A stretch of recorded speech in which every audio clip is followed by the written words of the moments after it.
There we go. How's that countdown? Was that better than last time? The and 5, 4, 3, 2, 1. Ready, go. I saw the clip. I forget which Iron Man it was, where he was just tied to the bed and he was waiting for his like armor to get there from Florida.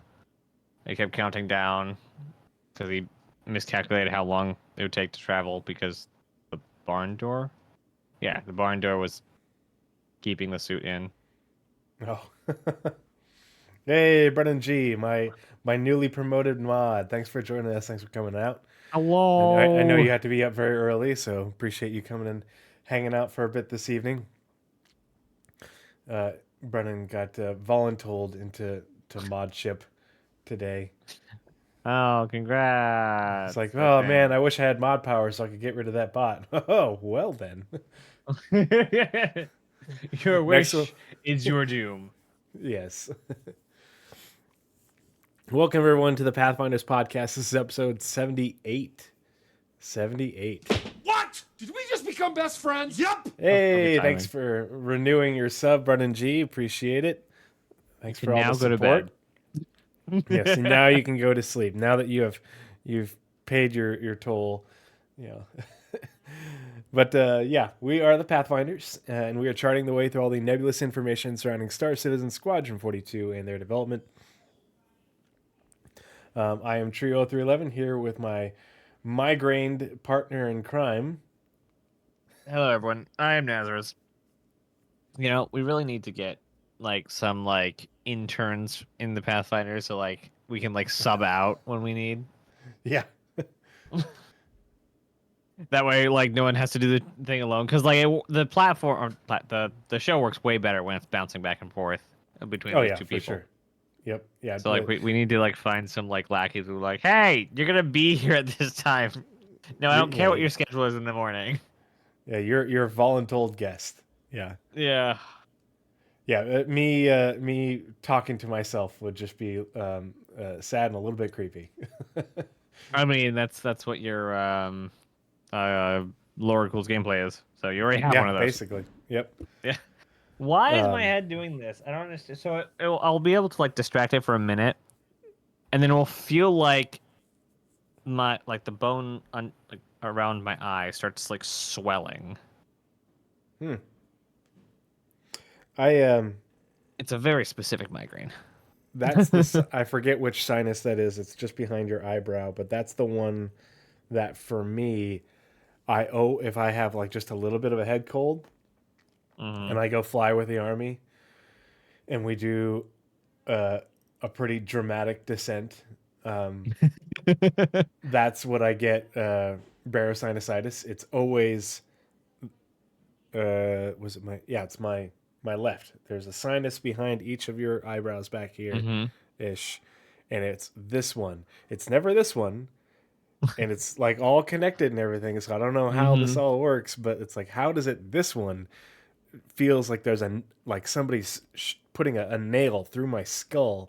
If, I had it just a couple weeks ago. We landed on a peak that was about 9,000 feet and we messed around up there. We did a couple single wheel landings and stuff like that, and then we went down to the lake that was at 3,500 feet, and we went down pretty fast. And so like the Wow. last 1,000 feet that we Now, were coming down, I was like, oh, that's starting I to get a know if little you bit of like pressure. Ow, ow, ow. if you're pressurized underwater and come up too fast, you get the bends. Hmm. Is there an opposite reaction if you're in too low and come down into pressure too fast? Oh, if you're too high, and then you come, yeah, if you descend too quickly. Yeah, is there like anti bends for that? It's well, so normally what happens is if you ascend too quickly, um, Mm-hmm. or yeah, it makes it so that way, any like trapped air Mm-hmm. expands as you go up, um, and so that's normally what happens. And so like I don't know how I got such bad barosinusitis going from high to low because It's not how it's usually supposed to work. Yeah, because I was gonna ask, Yeah. like, how do skydivers like do their job? Mm-hmm. Yeah, and that was Just the weird like, thing because like I wasn't expecting it because normally I'm really good about swallowing, clearing my sinuses and doing that. So mhm. I had felt fine going up to the peak and had no issues. Like I had had a cold Mm. like the week prior, but I felt fine. I wasn't feeling sinusy at all. But then all of a sudden we got down to lake level and I was like, ow, ow, ow, ow, ow. And like I literally couldn't rip my face shield off my helmet fast enough to like Mhm. push on my head because it hurt so bad. Yep. That's now just imagine that, but like permanent. That's what I'm feeling Yeah, right I'm now. sorry. That's about what I'm feeling right now. But Hey, Aether Drift, more good to see you. distraction is helping. So, hello, Aether Drift.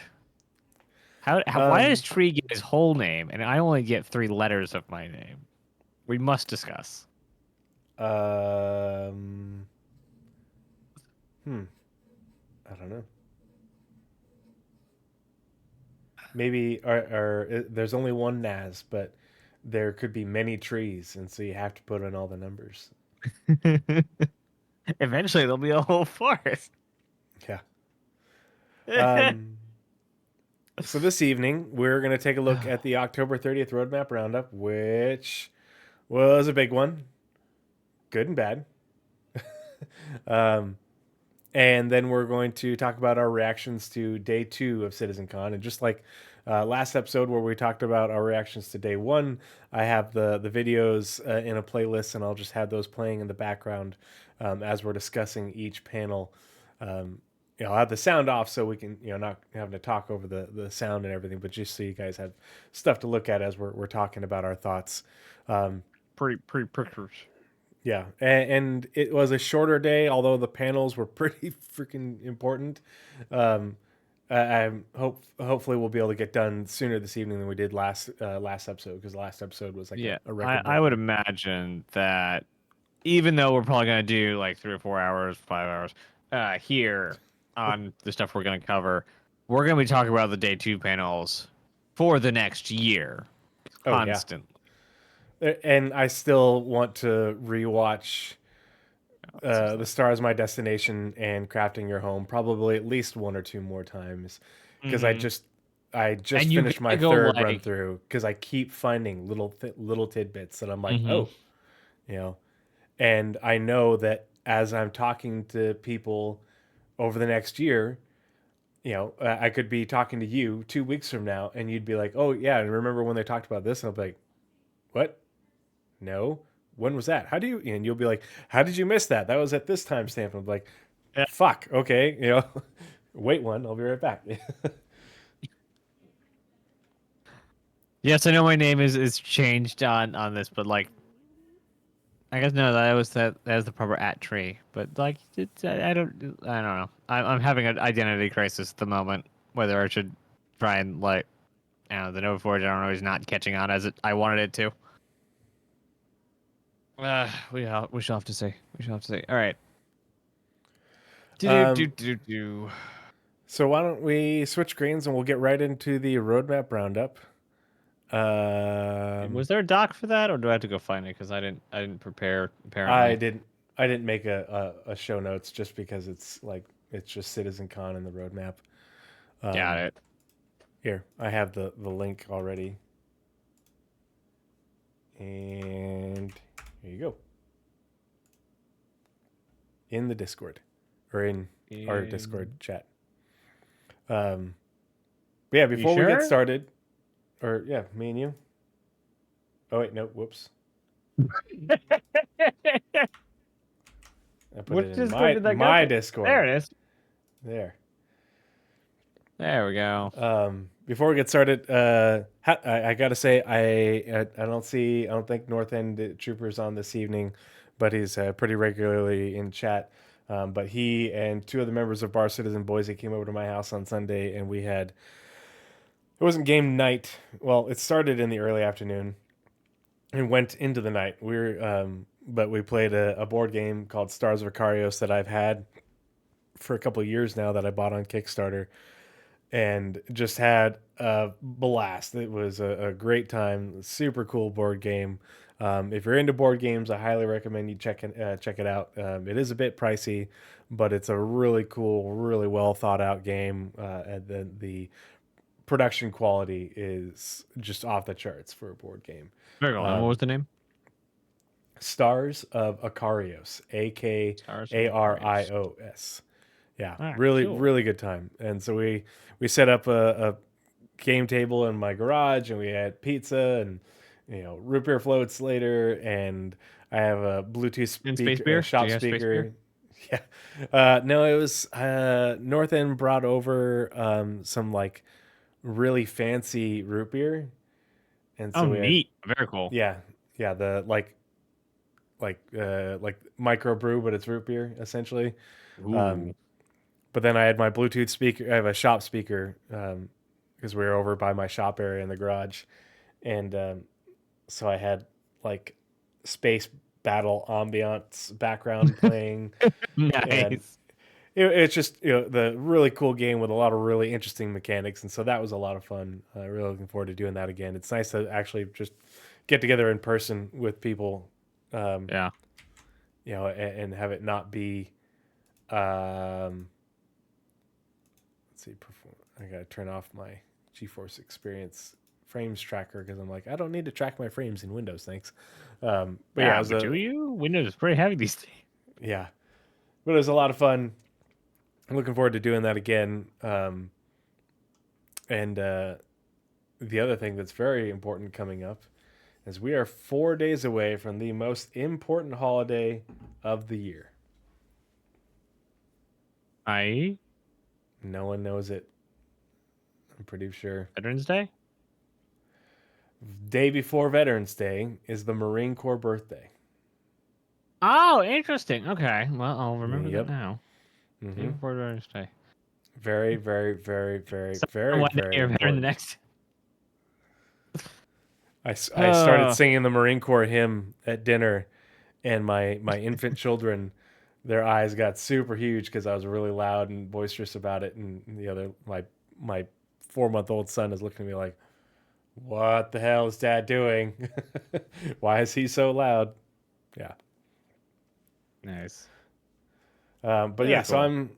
I am off on Sunday. I have to work Saturday a 24-hour shift, another 24-hour shift on Monday, but I'm off on Sunday, so I'm hoping to stream. I was hoping to get an episode of Armchair Admirals and Generals together.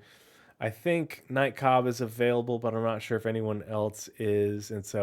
And because I'm coming off a 24-hour shift, I just don't know if I'll have the energy to do a podcast. I might just stream casually, so we'll see. But yeah, so let's go ahead and switch screens, and we'll get into the Roadmap Roundup. So turn off the bookmarks bar. There we go. Alrighty.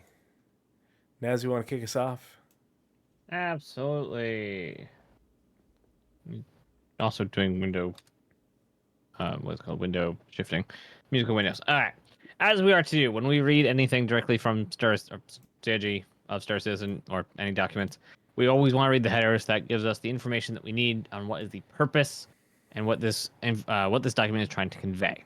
So, without further ado, it says, "Happy Wednesday, everyone! Every 2 weeks, we accompany the roadmap update with a brief explanatory note to give you insights into the decision making that led to any changes.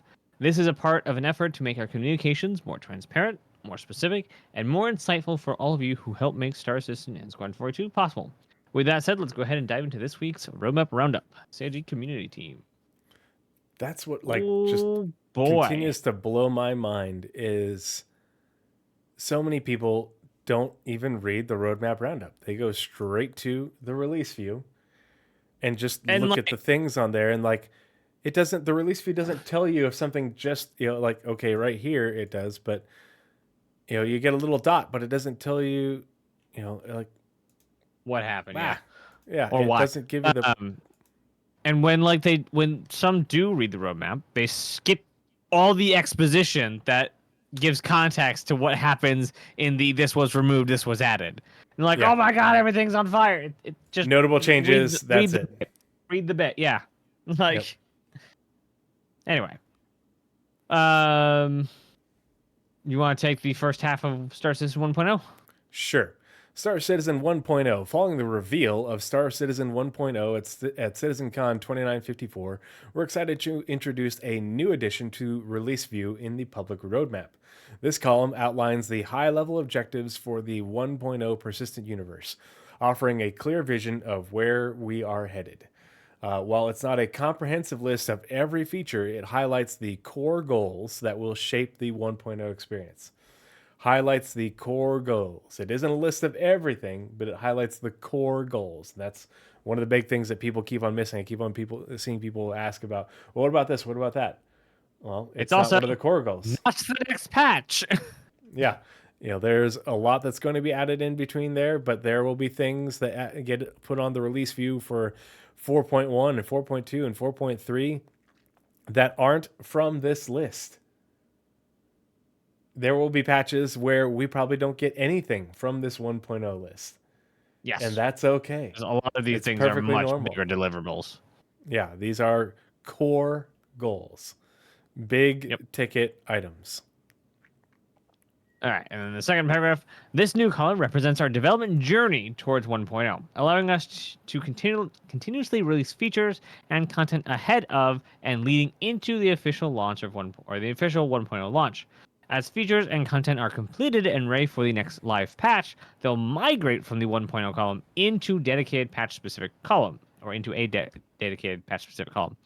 This approach lets us deliver regular updates to live servers while giving you a clearer picture of what to expect from the 1.0 experience overall.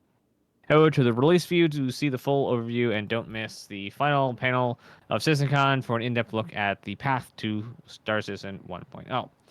In layman's terms, this is a kind of guiding column, and if 4.0.1 has one of the features, they'll take it out of the 1.0 column and put it into the 4.0.1 column. Yep. And then it will disappear. Yeah. This column will get smaller and smaller as we get closer to 1.0. Mm-hmm. And I do have to pick some very what are they called? Minute problems with a lot of the stuff they added. For the 1.0 column? I think most of them are 1.0. Global illumination, the thumbnail is the player base talk. And then building interiors is the inside of a player built space station. Not building interiors at all. Building interiors is under world? Yes. Yeah. Near the end. Third oh, yeah. Yep, there it is. And it is. I know it's not really relevant what the thumbnails are, but God, that makes me just for no reason really upset. They have nothing to do with what they're actually the deliverables. They're actually you just pick good screenshots and you just throw them in. I mean, at least the global loom one, it looks like it's a really well lit environment. All have light in it. I would a better one to use for that would have been the Microtech interior that they showed off, or the shadows in something the from the actual presentation that they did with GI. yeah. Not hey, people are really liking this base building. Let's just throw base building stuff everywhere. Just no, make it relevant, please. Hey, there's Northern Trooper, my brother in Icarios. How you doing? North, what was your character's call sign again? You were oh gosh. My character's call sign was Snake, and you were oh gosh, what was it? Where's your character sheet, Northern Trooper? Cruz. Yeah, Cruz. Just CRUZ. Yep. Like the drink? Yeah. It started off with something else, and then we boiled it down to Cruz. But we instead of being Cruz like CRUISE, we left it like the drink from Star Citizen because it's Bar Citizen Boise. Thanks for joining us, North End. Hope you're doing well. Yeah. I haven't even gone through and looked at like all the cards for 1.0. I'll have to go through and look at that, look at the descriptions and everything, because see how well they match up or if there's anything interesting out of them. Okay. So notable change. I'll do notable changes for October 30th. I'll just read through these and we can talk about them. And then you can give us the bad news. How about that? You Sure. get to be the bad guy. I'm a That's female fine. Russian accountant on our first tour, Ella. That's fine. I'm absolutely fine with being the bad news because I think it's actually a pretty good thing. Yep. Yeah, you're the bad news bear. That was a Let's see. guy. He did that already. I'm not selling out to Intel though. Mm-hmm. The following cards have been added to the 324 column on Release View. The MISC Starlancer Max, building, balancing, and implementing MISC's large multi-crew cargo ship, the MISC Starlancer Max, into the game. Hold on, I gotta mute that conversation for a second. Who are we muting? Oh, I got somebody DMing me, and I don't want it interrupting the. So is that how it actually the one where it has the two back rooms opening up into a hallway, opening up into the hallway? That I'll one? have to go back and look at that. No, that's not it. What part do you not like? A lot of dead space between the rooms. Oh, that look at any cutaway. You'll see a lot of dead space. Yeah. There's pipes and wires and insulation and know, dead raccoons and exactly. Argo CSV SM, building, balancing, and implementing Argo's flatbed hauling ground vehicle, the Argo CSV SM, into the game. Why does the SM have the same SCU as the one that also is carrying 2 medium drones and has a mini freight elevator? That's what bothers me. Is like the FM should have like 1 to 2 SCU. I thought not the 4. FM had. They both have 4, but one's internal storage and the other one is external on a thing. Yeah, for the monster shortlets they're installing. Hey, good to see you, Cindy Sanderson. Thanks for coming and hanging out. For some reason, I thought it was 2 less. Yeah, that's what I would have thought. That's what makes sense, but. But also, if you look at the art, they basically drop where the cargo is put and then put the drones on top of them. So the FM has a much lower bottom. Yeah. The RSI Polaris, the Anvil Hornet F7C-R Tracker Mark II. So the Mark II variants of the Ghost and the Tracker. The Acidic Caves. So implementing the Acidic Cave archetype coming to both Pyro and Stanton systems, adorned with luminous pools of water and dramatic stalactites and stalagmites. These caves provide a captivating setting for exploration, FPS missions, missing person missions, and more. Rock caves, same thing. Except for illuminated by bioluminescent mushrooms. Please let me pick those and be able to get high with them. Additional player customization, lots of cool customizations that have been added to the player customizer. I've been having fun with those. Following the release of the new character customizer in Alpha 3.23, this update adds additional hair and facial hair options, as well as face piercings and tattoos. Multi-tool updates. Bringing the multi-tool in line with Squadron 42, including adding additional functionality like cutting for specific scenarios, repair, and updates like improved handling, integrated UI, and the use of batteries to operate it. Oh, I didn't know it was taking batteries now.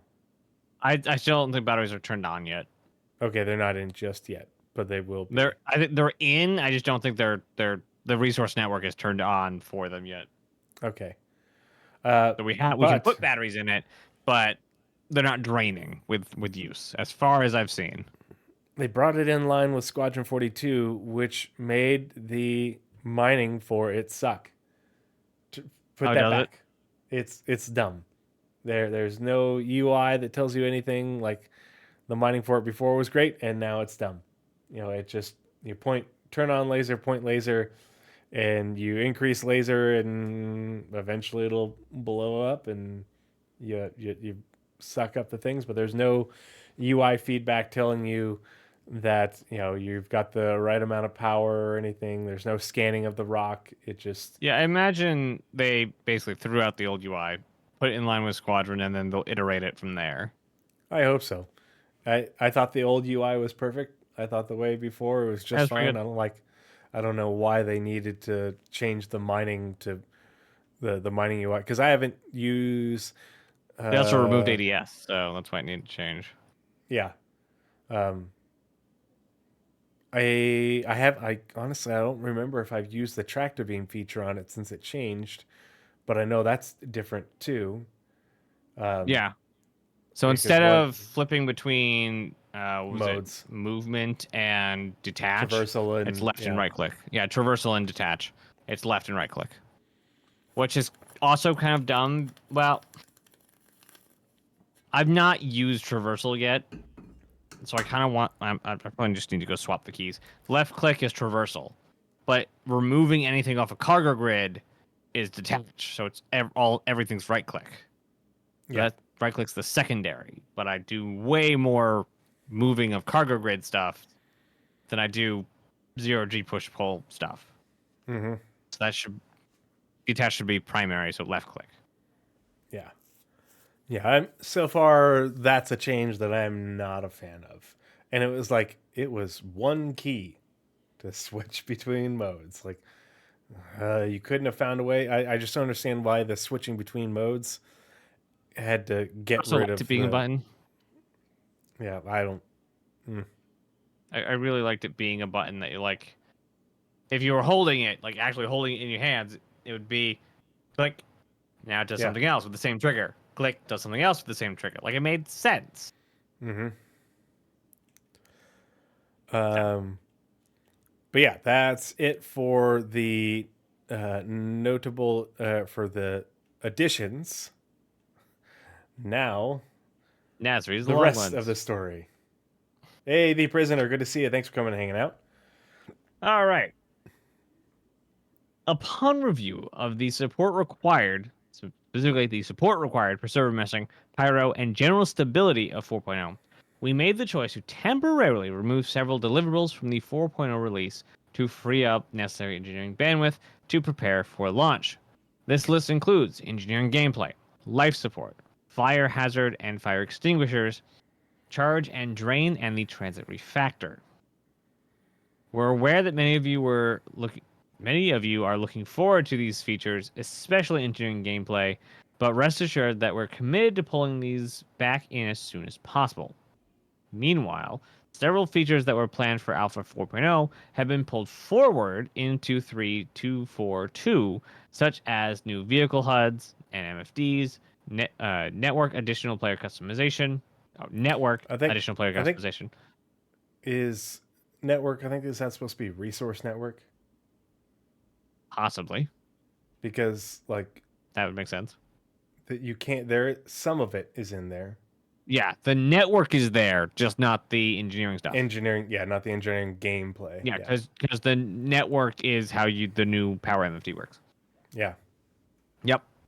The new multi-tool updates, custom there, and the new multi-tool updates, as those were far enough along for us to bring them to you all sooner rather than later. Additionally, the additions of Resource Network allowed us to partially deliver on some of core engineering gameplay functionality in the form of the updated power management MFDs, with more to come. Therefore, the following cards have been removed from the 4.0 column and will reappear in an incremental patch once we have more details on timing.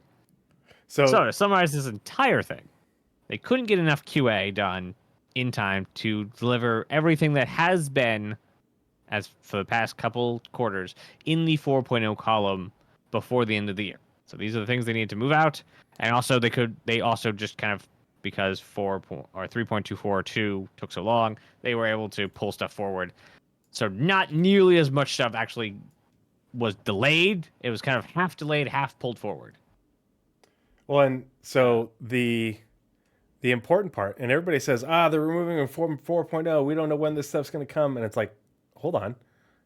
Yeah. This is where the reading of the Roadmap Roundup is vitally important, because if you just go to the release view and see, they removed all these things, you have no idea that they're just saying that right here. Upon review of the support required for server meshing, pyro, and the general stability of 4.0, we made the choice to temporarily remove several deliverables from the 4.0 release. They're just removing it temporarily from the 4.0 release. They intend to put it back on the 4.0 release once they, like, this stuff could come out in January. This stuff could be added to 4.0 in a 4.0.x patch before the Q1 patch of the year, or the Q1 patch could be a 4.0.x patch, but it would still be 4.0. It just would be like how we have 3.24.1.2.3. They said like where'd it go?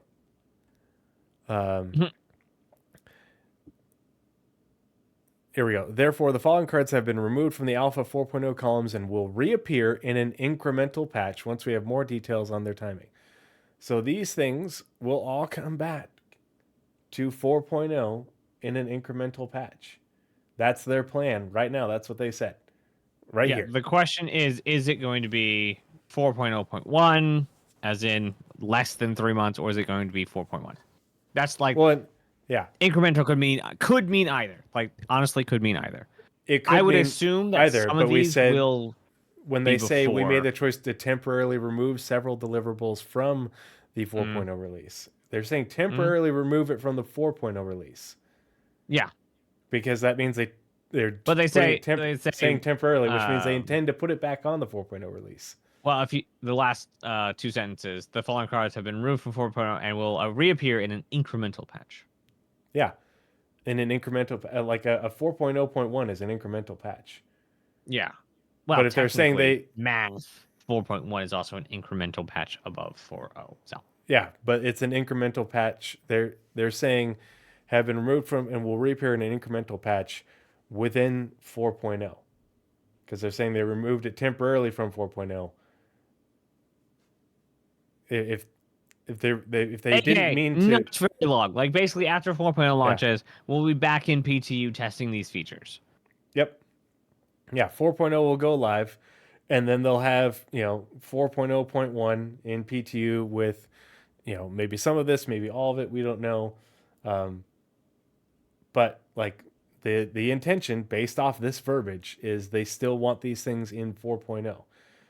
They built for the 4.0 code base and everything with these things in mind. They want to get it in. The big question I have is if these things are delayed in order to allow 4.0 to release sooner, how will this negatively impact what would have been the Q1 patch, in which we don't know anything about at this point? Well, I think these are not necessarily that far out. Like, I think some of them might actually also make it in before the end of the year. Yeah, that's what. That's why I brought up the monthly report that just came out today, because they say right here, alongside these major events, progress on upcoming features continued, with many teams finalizing content for December's Alpha 4.0 and 2025. I also am probably a very, very small minority of people that believe that we're getting dynamic by Q2 next year. I wouldn't be surprised. I think the only thing is I don't know like how much they want to increase shard size with only 2 systems. And so I think they'll want to coincide actual dynamic or at least dynamic with large shard counts or larger shard counts with, hey, we're going to add in Nix, because at least that they can increase the shard size and allow for more dispersion or better sense. dispersion. And still keeping it at Q2. That's just a theory. I mean, if Nix comes in Q2, I would be super thrilled. Plan is also that we get both Nix and Caster next year. I would love that. For me, Nix, I have to know more about the rest of Nix. I love the Mm-hmm. progress on Levski. Oh my god, I am in love with the progress on Levski. I can't wait to see it again. But it's just Levski. And until I read about, and I haven't read today's monthly report because I was rewatching the videos for the third time today, from day 2 of CitizenCon. Until I hear about the rest of the work on Nyx, I don't Mm-hmm. want to get my hopes up for a sooner Nyx rather than I a mean, later Nyx. like Because they said several years because ago, it took it's all them sneaky. only a month and a half to redo all of Stanton. So Oh yeah, but that's the thing is the Levski rework has largely been under the radar. Oh, sorry, Axis, I did not see that you raided. Thanks for the raid. Thanks for coming and hanging out, buddy. Hope you had a good stream. But that's until we see work that isn't under the radar and behind the curtain. well, didn't they say they did spacescaping back when they did a polish pass on Levski? Nope. The Levski being Delmar being the asteroid that it is, the massive glow up of Levski. Like we heard about them adding the clinic and updating the habs and hangars when they did Grimhex. I think is what they mentioned, and that's it. Like that's pretty much it. And obviously, what we saw was way more than they ever mentioned, but we haven't heard about them working on the Glacium Ring and the Keeger Ring, or other. We heard about the planet painting, in 2021, but we saw concept art at CitizenCon for Nyx 1, 2, and 3, not like an in-engine screenshot or anything. So um, I I'm super excited to go to Levski again, but I also want to explore those asteroid belts and all the hidden asteroid bases on them and the derelict mining facilities on Nyx One. Um, so that's important to me as well. And so until I hear about them actually doing that work or get an update on it from hey, here's an ISC on our updated work on the Nyx system, I want to believe, but I'm hesitant. Um, Sorry, that was a tangent. Hmm. Um, okay, so um, I'm of the firm belief, based off the verbiage, that we will get these things in the 4.0 patch life cycle, I guess. Kind of like Mhm. here on the release view, we've got 3.24, which encompasses 3.24, dot 1, dot 2, and now dot 3 is going to include all those things. I think all the things that just got removed from 4.0 will be added back to 4.0 once they figure out, when are we going to, put this into PTU and plan on rolling it out. And um, so, yeah, I don't think it'll be. Socially Confused says, I don't think it'll be too long. Yeah, they were testing it, and we've got engineering in the experimental modes. Whoops. Yeah. Is it fully Um, in? Like an as far Evo? as no, for when we had engineering in the experimental mode in Arena Commander. Oh, Arena Commander. Yeah. Wow, a very, very early version of it, yeah. Yeah. Um, I think the biggest thing is, I mean, all these are gameplay things. So Mm-hmm. I, I, they're developed. It's really just a matter of that getting them into a build and us getting started testing them. But it's more important to get server meshing and testing to get it out to live so we can Absolutely. mess it up. The transit system not making it makes a lot of sense just because we don't need 4 that for years 4.0. ago. I'm sorry. What was 4 4 years ago? years ago, month report, April 2020. That's not 4 years ago. 3 years ago. Why did I say 4 years ago? They also look further ahead. To Nyx through the systems and plants are still in early stages of development. New assets packs were blocked out, and the locations, art direction stage moved on towards. The next stage is to move the assets towards final stage, and begin creating plant surfaces. in 2021. Yeah, that was the planet painting stuff. And asset packs. Yeah, for the planets. That's what Yeah. like when they paint the planets, that's what they had. The asset packs for the rocks and the ground cover, and any flora and fauna. Like the one concept art shot that they showed a little bit of it, actually in the Stars My Destination presentation, I think it was, or maybe it was in the Beyond Pyro. I don't remember. But they like Nyx 1 looks to be habitable. Like it has plants on it. So, but yeah, like we haven't heard anything about the when they say like they're literally just painting the planets. Nothing about points of interest or anything. Nothing about how they're making the asteroid belts, because the asteroids in Pyro are different from the asteroids in Stanton. And they had some pretty dramatic looking asteroids. No, that's Plus, we saw asteroids in the demo anyway, so they have the asteroids.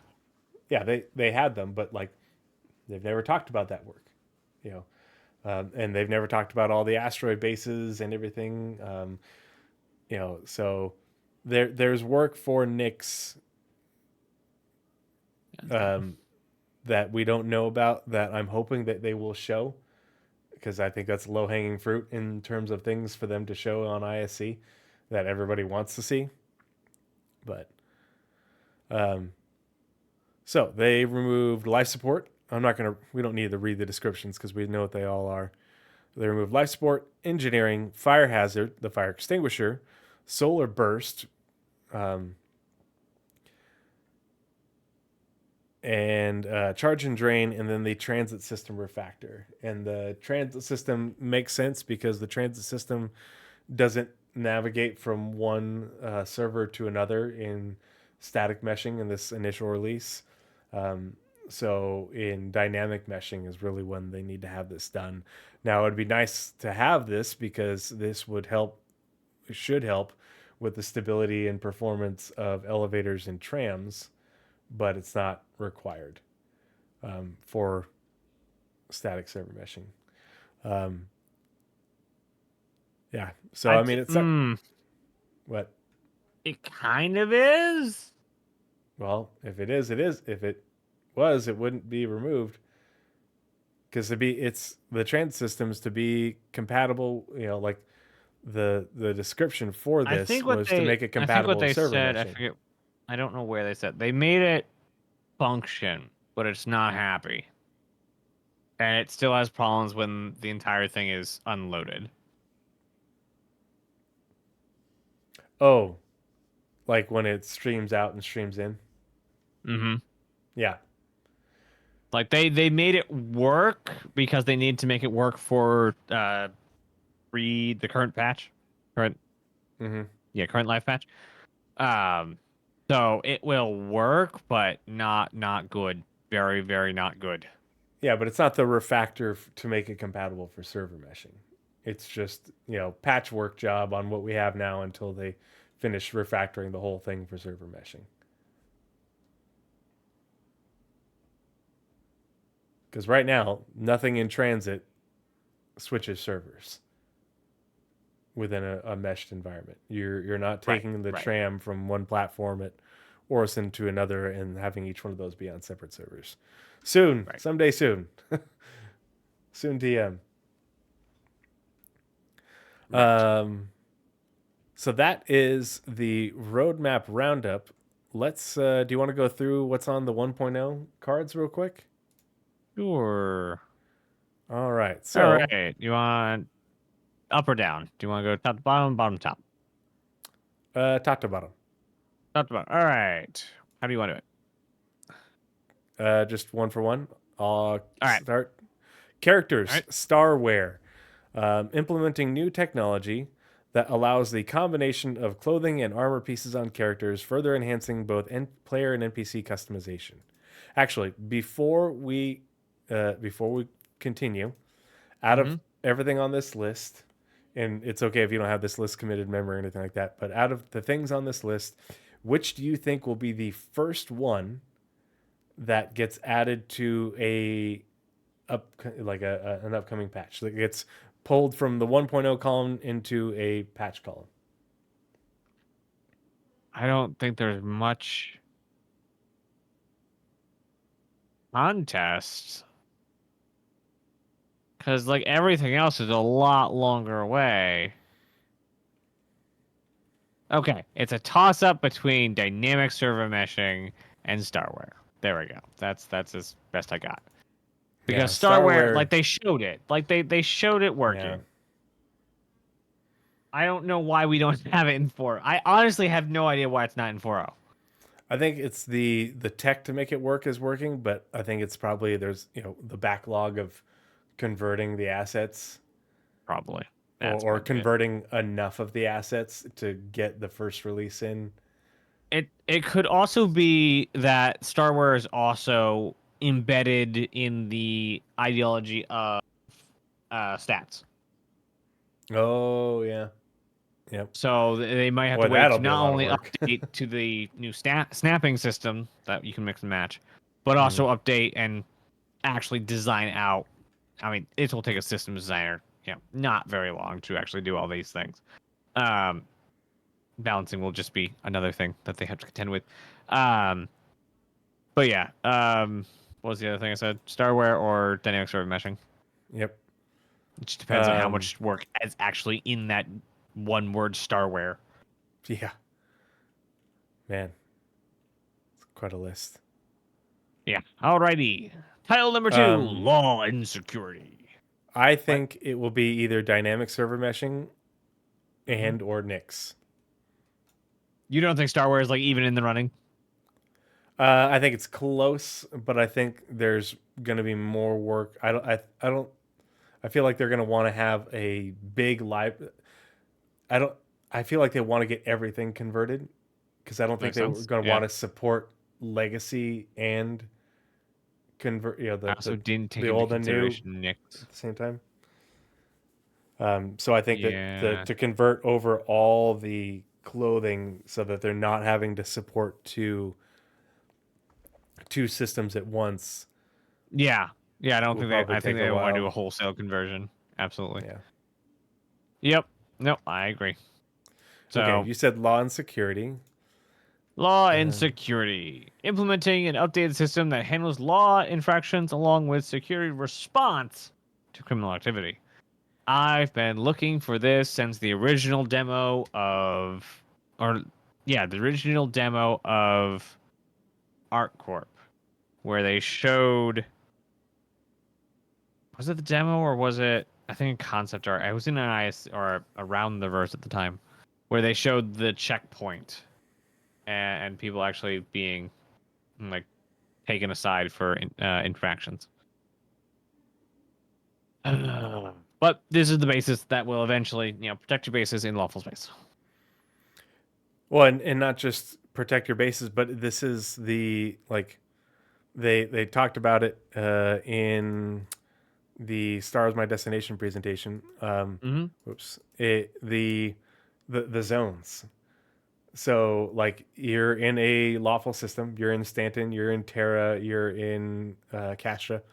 It will be made up of zones of low, medium, and high security, but all of it's monitored. It's the whole system is monitored, but the low, medium, and high just determines your response time. It's like just like being in the United States. Much more of a difference. Yeah. Taking down Kamaray. Not only is it a bigger infraction, but it also means they can't see you and they can't respond. Well, and so but when a Kamaray goes down, it pops up on your Moby glass. So you could be like a hauler, who's your flight path is to go through a certain area of space, and then the Kamaray goes down for that area of space. So you might be like, pump the brakes, change your flight pattern, and so like a pirate will have to decide, do I want to take down the Kamaray? Do I want to run the risk of, pirating this ship in this medium security area because the response time will be this, but then the fact that it's an incremental response, so like that they will escalate to overwhelming force, and so you're gonna have to be quick. You're gonna have to be smart about it. Doing piracy in Terra, Castra, and Stanton will have a lot of risk compared to now because the NPC response, and law enforcement, Yep. and Hopefully. it will, yeah, and with the incremental response, like if you loiter, okay, you might take out the first couple, Cutlass Blues that come along, but they'll ramp it up real fast. So that's going to be something really interesting to see to help balance out piracy and to make piracy actually mean something more than just PvP. It'll be PvPvE. Yeah. So planetary shields. Introducing planetary shield tech, which provides maximum protection for ground locations, including player bases from hostile attacks. So, for ground locations, including player bases from hostile attacks. So, you're not going to be able to use your A2 to bomb a distribution center in Terra, in Stanton. Not going to work that way. Nope. All right. Then ownership. It's a new origin ship, called the ownership. Sorry. But nice.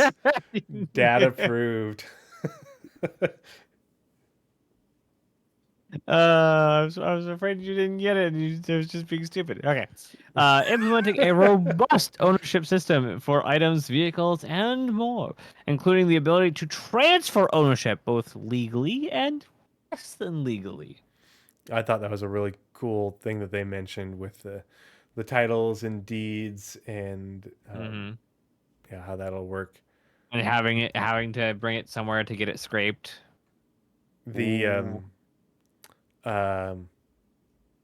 dead man switch. Yeah. I love all of it. It'll be fun to see like that on stream of some pirate that pirated a ship and they they were able to stop it and board it and they tried to fly off with it, and all of a sudden, dead man switch is lame. No, I like the dead man switch. I think it's perfectly fine. We're talking about comms and stuff, and like I have a dead man switch on my pickup truck. Yeah. IRL doesn't have it. We just covered that. My truck right there. If you try to steal it, and you it won't go. Yeah, it's a stock feature. It's part of the security system that came with the truck. That is a totally normal thing for new vehicles these days. It's also not a new thing either. Yeah, I'm quite surprised you haven't seen them yet. Yeah, like my truck won't even go like with the key not in it. So if I left the truck running and I have my key and I go walk into the gas station, you can't hop in and drive it off. It doesn't work. Yeah, it won't. And it's not foolproof anywhere in Star Citizen or in real life. It's not foolproof. There's just extra steps involved. Yeah, it will. They said the dead man switch will kick in after a time. So like you can jump away and meet up with your tow vehicle or whatever, find some place to hide, but you won't be able to just fly it away for good and it's yours, without towing it someplace to then get it low jacked essentially. But like, yeah, exactly. Toaz says better than self-destruct as a ship denial. Yeah, I much rather have the ability for you to be able to just disable a ship and report it as stolen than for you to be able to press a button and remotely blow it up. Because that would. I really want us to get a remote engineering terminal, because it'd be so fun. Is if you can convince the people boarding your ship to take off their helmet, and then while you're floating out in space, vent. And retake your ship. Okay, we're good. Yeah. Ashhole says, why can't it just be locked, then have to be taken away? Have what be locked? The doors? What do you think hacking's for? Yeah. or blowing open the door. Or Better cutting the ways door. around a locked door. Yeah. Yeah. The What point pirates will have for a dead man switch is you're dead. They came on your ship and they murdered you. Yeah. The ship, so it can't be flown as. Yeah, that's what the dead man switch is. The dead man switch just makes it so like it shuts down. It doesn't blow up. It's not dead man as in blows up, but it's a dead man switch so that you report it stolen, and then after a certain period of time, a fairly short period of time probably, that it will just turn off, and you won't be able to fly it anymore. But if the pirate has your SRV or what have you, um, they can tow it. They can salvage it. They can loot the components and whatever's on board, and then just leave the whole, you know, um, With not an dead extra man credits switch. to get it flipped back. Yeah, there's a lot of options. That's what I liked about it. Not my gameplay, but I like that there's a lot of options besides just blow up ship or run away with ship, and now ship is yours. And if you want to keep the ship, like say someone pirated your tier 5 reclaimer, and somebody's like, "Oh man, this is a tier 5. I don't want to.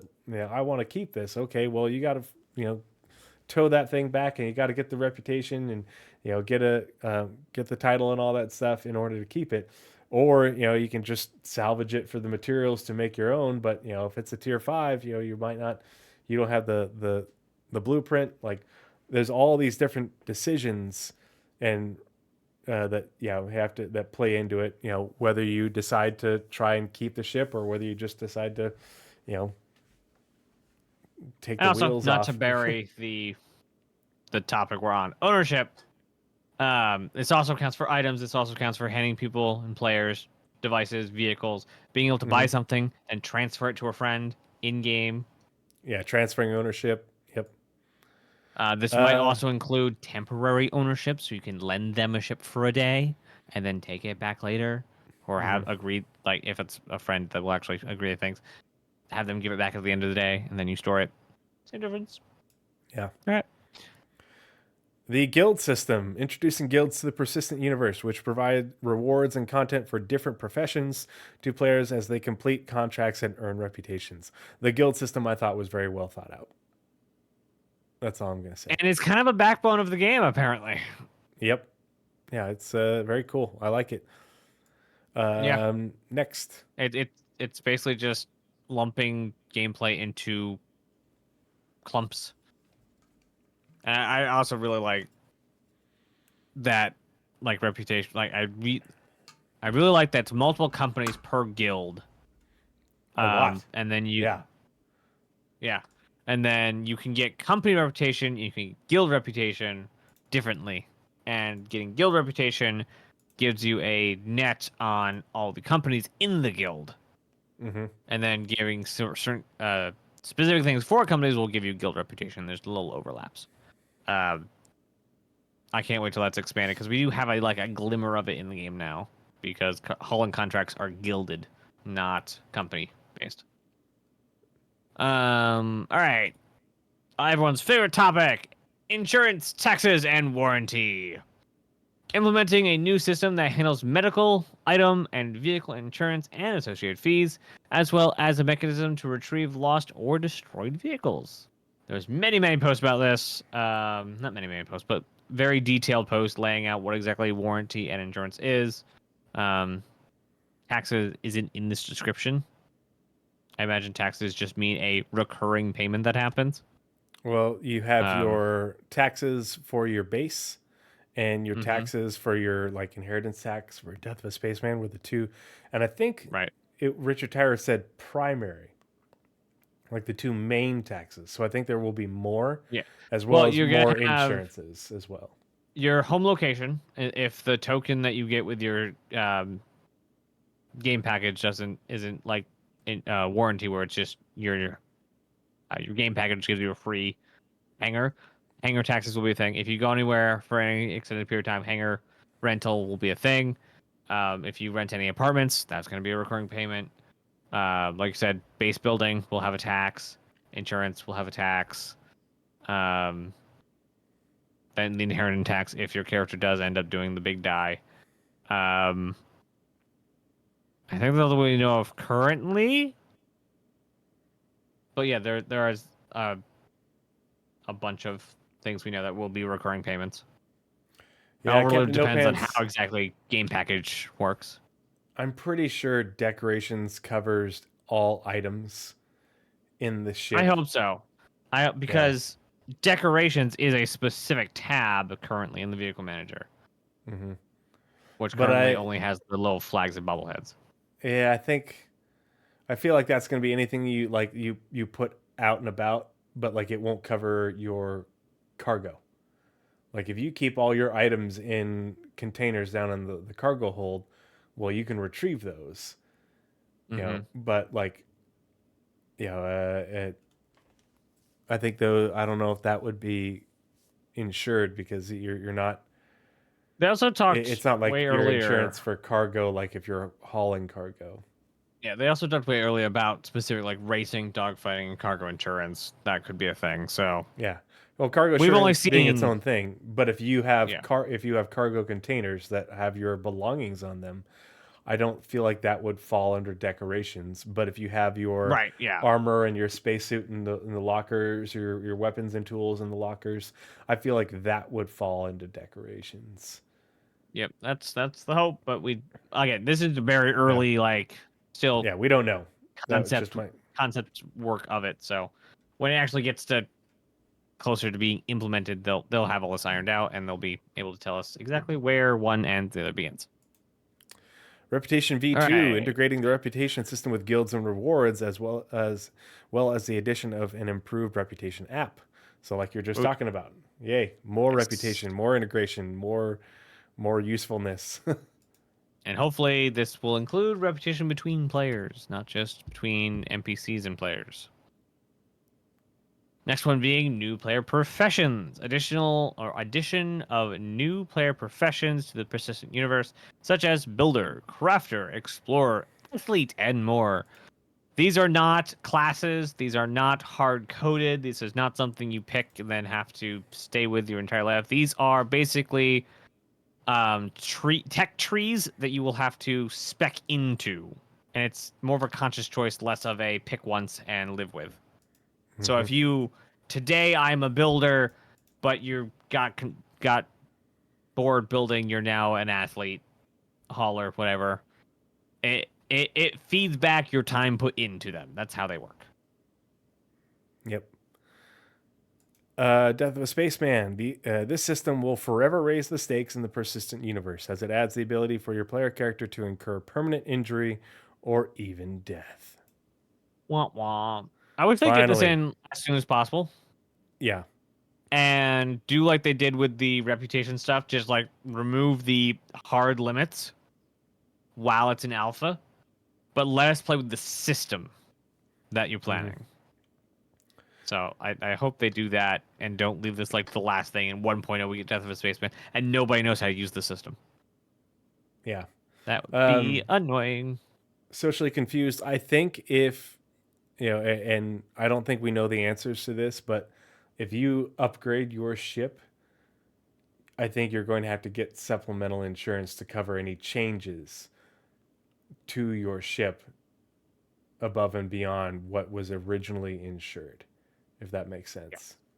Yeah, whether you upgrade it from a tier 1 to a tier 3 or you upgrade, components or something like that, that's additional insurance. So like the insurance that you get with your LTI or your 10-year covers your tier 1 ship with the standard components that come with it. But if you want to insure, the new quantum drive and coolers that you bought, then you would have to insure those as well. Yep. I mentioned permadeath in global chat the other day. Most had never heard of it and weren't happy. Oh boy. Yikes. That is the 1.0 like promise, is the weeding out the people who don't understand this game and don't want to play Star Citizen. They're just here because Grand Theft Spaceship and shoot PvP. Yep. Oh, someone wasn't a responsible consumer and didn't learn about the product before they bought it. Oh, so many people. So many Yep. people. So your turn, Was it my my turn. turn? I don't remember. Yeah, it's now. my turn. You just did death. Yep. AI Blades, a new vehicle component enabling autonomous operation of various aspects of a vehicle, such as turrets. What else Yeah. I don't know what else you would belay would that you'd want. automate? You would want autonomous. Are they gonna make Blades automatic door openers? Is that a thing? I don't know. That would be hilarious, and I would also love it because that would make so much sense. I would love that. Actually, I do like that idea. Anyway, moving on. I'm just afraid that when I get my fancy upgraded ship and everyone else does, then why would I ever buy a tier 5 component from another player? It seems like it would harm the game in the future. I think it's what if you have a ship and you have base insurance, it will give you the value of the base ship. I'm assuming both are bought in game. Both the ship and the Yeah. insurance were bought in game. And if you don't have it warranted, you don't get the item. You just get the value. Right. And Yeah. if you were to change the base, keeping the VIN number of the ship, I don't know how that would work, but just bear with me here. Let's say the base hull of the ship, you upgrade it from a tier 1 to a tier 2. If you still have that base insurance, as far as I know, as far as they've said in words, you're fine. If you put a component in it, you want to insure the components inside of the ship, you need to upgrade your insurance to component. If you then go and get new components, you still have component insurance that you already bought. You're good. Yeah. But again, all insurance only pays out the credit, a percentage credit of the value of the entire thing insured. Player space stations, implementing the ability to build homes among the stars with the introduction of player-made space bases. Talk more about that later. Okay, I'll get there someday. Crafting! Implementing the ability for players to craft various items using resources from throughout. That's not how you English. That's not right. I can't. No, I refuse. From throughout the persistent universe. That's not. I refuse to call that good English. That Again, cannot be. From throughout?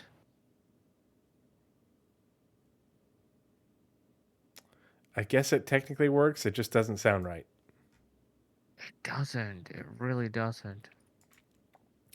Base building, all work encompassing the ability for players to construct and maintain bases, including resource generation, commerce, and customization. Also, woot, big woots. Shipmaster! Hey, English Shimpasa, good to good. see you. They was learned well in high school. Yeah. Player-to-player trading, implementing the ability for players to set up their own shops and sell wares to other players. That'll be really interesting. I want so many more details on this because I want to build a mall, and I don't know how to phrase it other than a mall. Basically, I want to build a base, and I want to let other crafters rent space on the base. So it basically is a one-stop shop for both people selling wares and people buying wares, so that they don't have Naz's to go Bazaar. all over creation, finding each individual person who sells the very specific item. They just come to the mall and buy all the stuff they need, which gives the crafters not needing to be builders and build their own bases, and it gives a little more security to everyone involved. Hey, Mason Cold Iron, good to see you. Thanks for coming hanging out. Yeah, Naz's Bazaar. Yep. Player organizations, Okay. implementing the ability to create and fully manage player organizations, including a dedicated Mobiglass app. Please, about time. I'm glad that they talked about that at CitizenCon. I was kind of disappointed that all the social stuff was really Previs? just like previs. Yeah, I was really hoping it's like, oh man, show me this like working in the game. That's his bizarre. I love it. I love it. The good thing about the owner, like the ownership system, is making the ownership system is what will make player-to-player trading work. You build in the transaction, and congratulations, you have ownership of this now, and then you can call it up via an elevator or a kiosk, and it is I think a yours. lot of these will end up coinciding, Mm-hmm. just because they kind of all are part of each other. Yep. They just have like different like That's how the UX BMM on gets it. made. That's how the BMM gets made. Yeah, the BMM's a myth. Anyway, social mobiGlass app. Creation of a new mobiGlass app mentioned in the last tile to manage friends and contracts, as well as the ability to find and create groups. And I can't wait for this. That like all the social stuff, all these social stuff they showed is awesome. Not only catching up to MMO standards, but surpassing them and having amazing QOLs, especially for people looking for groups. Being able to filter and look for just missions or different kind of gameplay, but also like short-term groups or long-term orgs. I love that so much. That is probably the highlight of this entire panel, was that one tab for finding people to play with. Yeah. And it also takes all the org advertising away and just puts it as like a serverless you'd see in most games. Being able to make a group that isn't just randoms, like, because you're able to filter it down to get more of what you want. Like, it's never going to be a perfect system, but it sure is a whole lot better than typing in LFG for this dungeon in chat, need tank, and that's it. I also hope they allow factional ownerships. Yeah, that is already confirmed. Player org, what do they call them? Org storage and org fleets are already confirmed. That is a thing. Captain No Pants wants timeshares. Also a thing. Yeah. I believe this is my Friday for the Idris. Excuse me. I will drop you off at the nearest station, but your Friday is next Friday. It says right here in the contract. For some reason, my brain's like did org taxes and benefits. Not that. I don't know. Citizenship. Thing. Yeah, citizenship. Elevate your status in the verse by becoming a citizen to gain unique rewards and benefits. Woot! Because everyone who isn't a citizen is a scrub. Yeah. Core tech. Now, I like citizenship, and I will absolutely be playing both fields. I live on Terra. I am a man from Terra. I love the citizenship system. I also will be one of the biggest proponents of humanitarian effort in the game. Like, Citizens for Prosperity will be one of my main orgs I work for. As long as they're keep on the up and up and don't do anything too bad. I don't mind that they reached out to Hurston Dynamics for funding to do ad campaigns. Not a problem. They kind of like insert themselves into the worst environments and are just told to live, and the Empire really doesn't care. So I'll care. Yeah, picking who you get your money from, what philanthropic endeavors give you money in order to do your mission. It's really not a big thing when it comes to doing. I see it more as Hurston trying to get public mind share, as like, we're doing humanitarian stuff. Look, we're helping the little guy. Exactly what it is. Yeah. Yeah, not so much Citizens for Prosperity being like, oh, I think Hurston's a good ally to have in this fight. Like, yeah, unless they're like providing weapons, like hating on Citizens of Prosperity for taking money from the Hurstons would be like hating on Doctors Without Borders for taking money from Big Pharma. It's like, yep. They're going out here to try and save kids from being murdered in a war zone, but you're angry at them because they took a donation from a corporation you don't like. Like, Citizens for Prosperity, Citizens for Prosperity are not an anti government or anti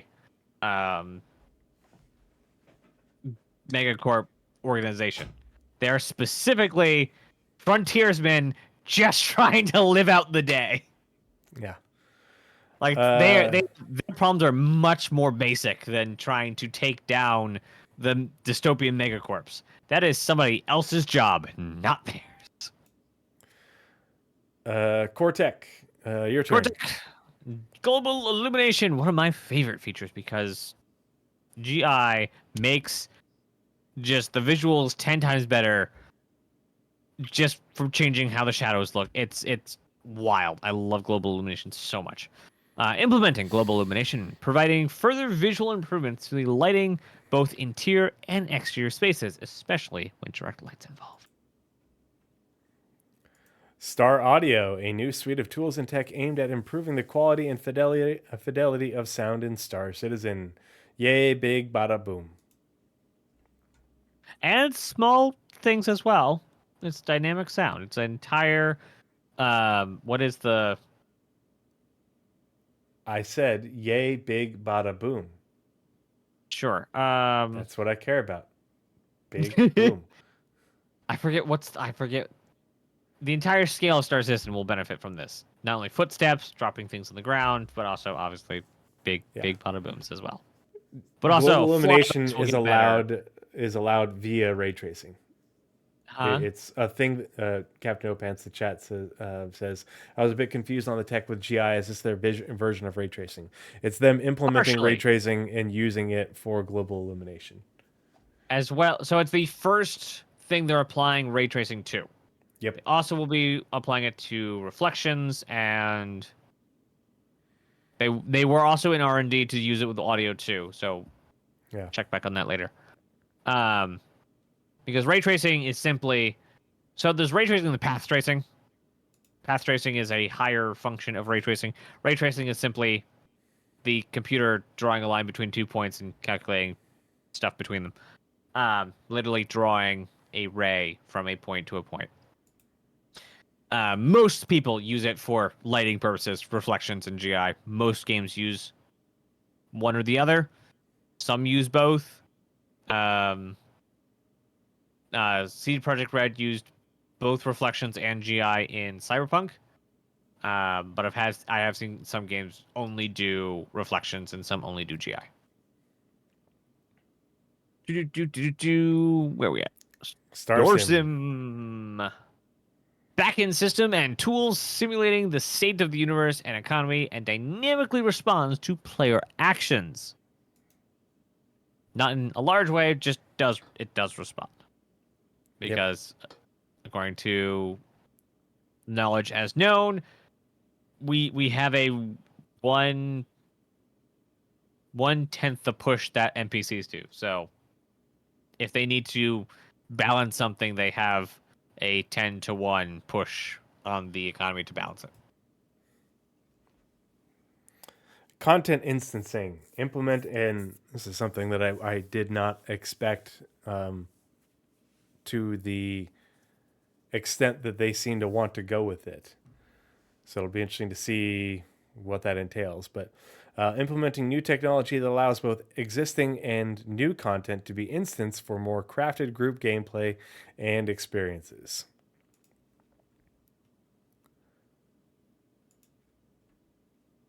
It also depends on, like, for ray tracing, it also really depends on how hard you want to go with it.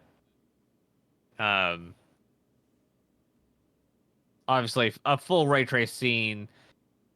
Okay, there is no card on the market. There is no supercomputer on the market that can 100% ray trace a live scene. Not possible. So it just depends on tweaking settings and how hard Star Citizen is going to lean into it or have optimizations around it. Because even NVIDIA came out, and even the newer cards really rely on that denoising from DLSS. Otherwise, there is no ray tracing at all. Dynamic server meshing. What? I just said next. Oh, next, yes. Dynamic server meshing. Implementation of dynamic server meshing scaling. Nope. The implementation of dynamic scaling and server reassignment for server meshing, allowing for MMO scale player counts. Coming to a server near you soon, TM. Genesis Starchitect. New tool that scatters ground locations based on environmental and designer data to populate the world of Star Citizen at an unprecedented scale. That word again. I swear our entire generation is going to be unprecedentedly scarred for the word unprecedented. Yeah. Genesis Plantech V5, implementing the next generation of world creation with increased scale, complexity, and believability. There's a thread that Allie Brown was responding to on Spectrum regarding this. I haven't had a chance to read it, but I'll have to check it out tomorrow. Basically, the stuff they said about last year Machine learning. Machine learning is not part of what they talked about. The Genesis stuff they talked about is the stuff on top of the terrain. The machine learning is the height map itself, and that is a bit farther out than putting the stuff on the surface. Oh, interesting. So, gives us a little closer of a timeline to where Genesis is.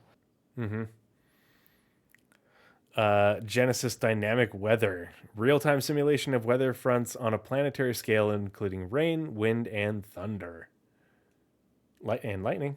Don't forget about the lightning. Yeah, I don't know why they said thunder, not lightning, because, like... I mean, the audio sim for the thunder was great. I liked the sound of it. It was good, yeah. But those clouds, though, the light moving through the environment with the clouds, that was so good. The clouds forming and dissipating, and yeah. The light shafts that came out, it's so cool. I hope hail is also added. Yeah, I need golf ball size hail, putting a dent in my ship, and then doing an insurance claim. Oh boy. V5 is quite a jump from V4. They almost always are. Yeah. Like, you could say it's a quantum leap. Oh my gosh. No, I would not. But you could. You could. I will refrain. Yeah, most of the Planetech jumps are pretty substantial. I forget what was added. I think gas cloud or gas planet, what are they called? Gas giants were added in Plantech V4. Just the ability to do them. And clouds, I think, was also V4. Volumetric clouds. Yeah. So, like, as we move through them, the tech gets bigger and the jumps stay the same, like... Oh no, there goes the name. An earthquake has the same scale. Well, there's a word there that I don't know. I want to use veracity, but it's not the same thing. Basically, the difference in them are the same, just the tech is bigger, so the jump looks bigger. Because it's like Fibonacci principle. 1, 1, 2, 3, 5. Yeah. Not exponential, though. Richer scales, not the one I was looking for. But I imagine richer scales? Non-linear. No. I almost had it, too. I'll think of it eventually.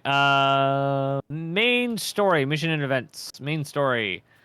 Take on a journey through the Star Citizen universe by experiencing a handcrafted story with unique challenges and rewards. What do you think about the main story? Seeing how we haven't actually talked about day 2 yet. I was going to talk about it a little bit during the day 2 portion, but I am very excited for it. But I like how I'm very interested, but I like how it says it refers to setting the stage for the sort of conflict between Earth and Terra, but it's not about the conflict between Earth and Terra. Like, it sets the stage for it. The only part I kind of have issue with is, okay, if this is a main story and everybody can go through it, it's like, how can everybody go through it if we're all separate characters? And the other thing is, this is meant to be a living, breathing universe with the timeline progressing. So how do they keep the main story relevant year after year after year as events are taking place in the Star Citizen universe? Well, if it's about your, if they make it about your track to citizenship, it can be, and like Squadron itself, I imagine each of these sections will be approach it how you want.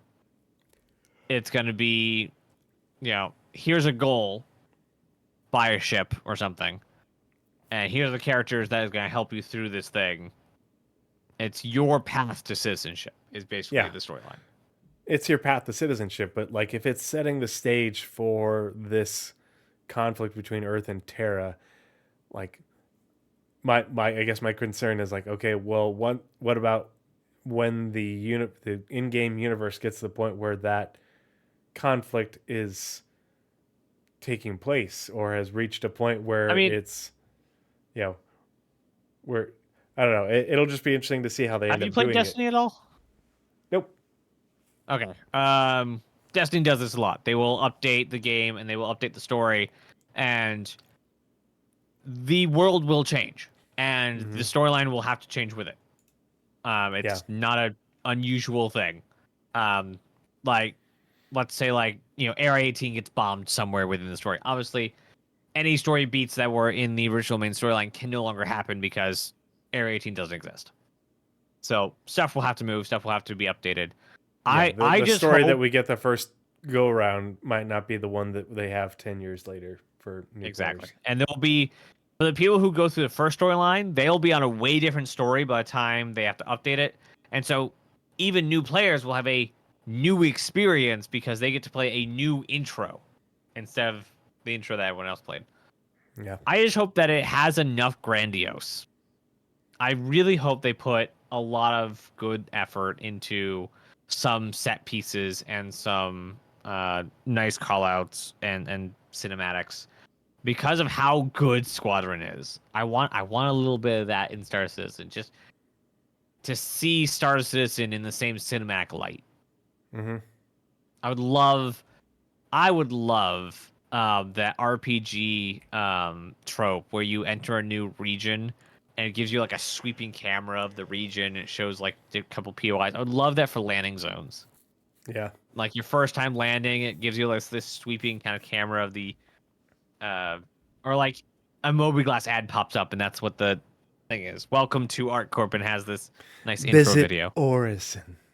God dang it, yeah, that. But like it like pops up on your Moby-Glass when you land at Orison for the first time. Hmm. Okay, go ahead. Location stories, new missions, and narrative arcs set in specific areas, allowing players to experience the uniqueness of various locations in the verse. I think I'm even more excited for this than I am the overarching like Interesting. story. Just because this feels like more world building, and I like having things that familiarize you with the universe. Um, this Mhm. feels like it could be more granular and Yeah, I view the main story and the location stories on the same kind of like level. Um, one's just a bigger section than so the main story is just going to take longer than each of these mhm. location ones. But these also get to be really much more intimate with the location, Yeah, and it really gets that's to right. like uh, show you the goods and bads of wherever you're at. Hmm. And I like that it's not just like your path to citizenship. It's just like here's what people are struggling with. Here's why people are like ending their day in the G-Lock bar at Area 18. I use Area Yeah, 18 a lot because that's what we've been like dealing with since like the inception of the PU. yeah, Uh, especially to Possible. orient you better to those locations because the Hmm. locations are good size and they're gonna get a lot bigger. And Yeah, not and having we'll an talk about understanding of why. where things are and why they are Hmm. there, and who the people are and yeah, And powers at play. Yeah. yep, And we'll talk about how they're gonna get a lot bigger in other tiles.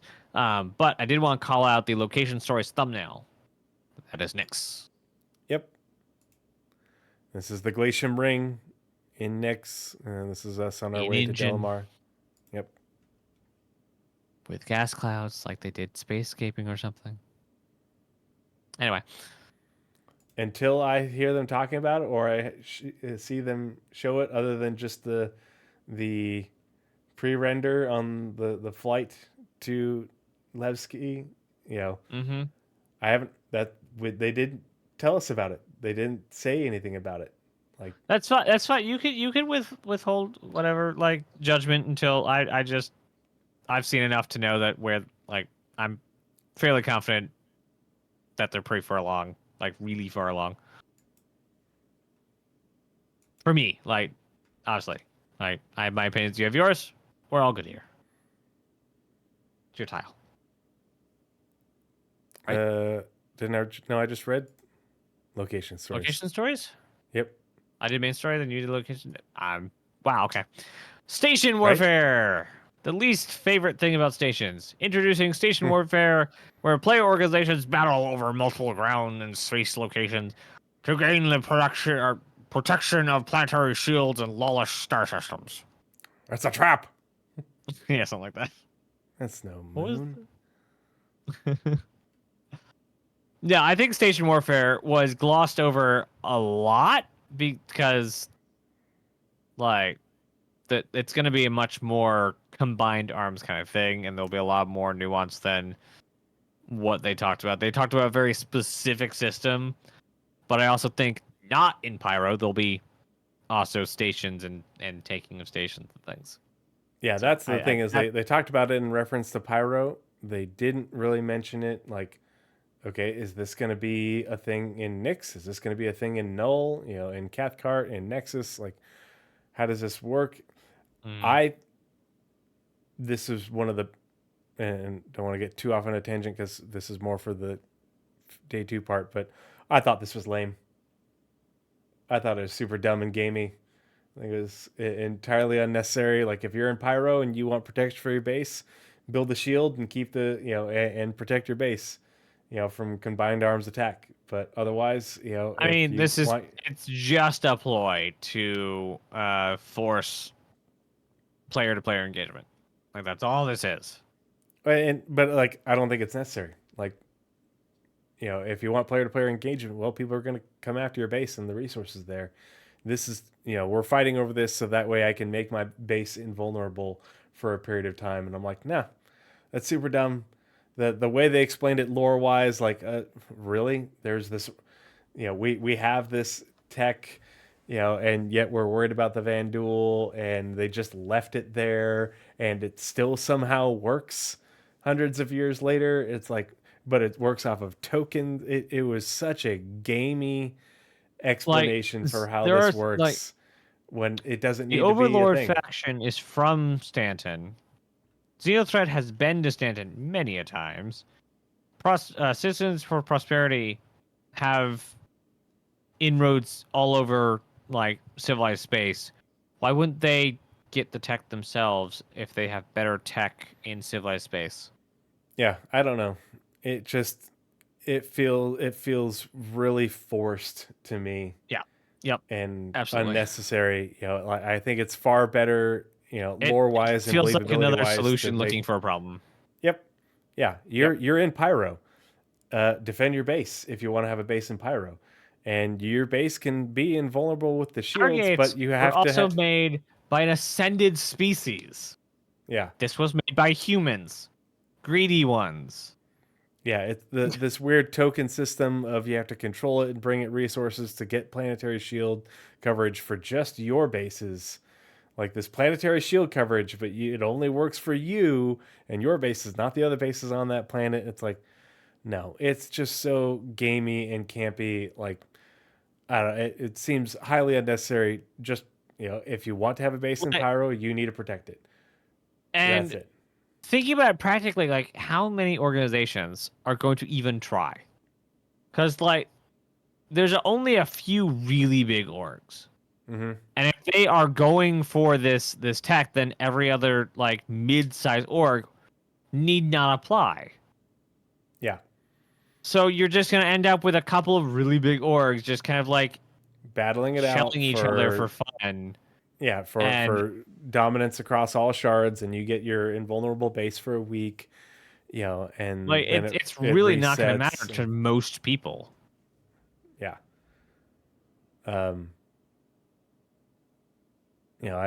don't know. I don't like it. I think it gives too much power to those big mega orgs that can compete in this. Which they already have too much power because they have most of the player base. So I don't like consolidation of power. Don't like it. Yeah, and it just feels weird from a believability standpoint to me. It just doesn't make sense. Yeah. Yep. Sorry, that's just my take. Yep. World. Wild. Imperial Sports Federation, a league of sporting organizations that banded together to standardize competitive sports throughout the empire. Show me the Cargo Olympics. I want to see it. I want to go and drink my Show me space the foot beer. race. I want to see the foot race. Oh, and the parkour. You know, yeah, like park. you I have to get from suck here to at hitting here. parkour in every game I've ever played.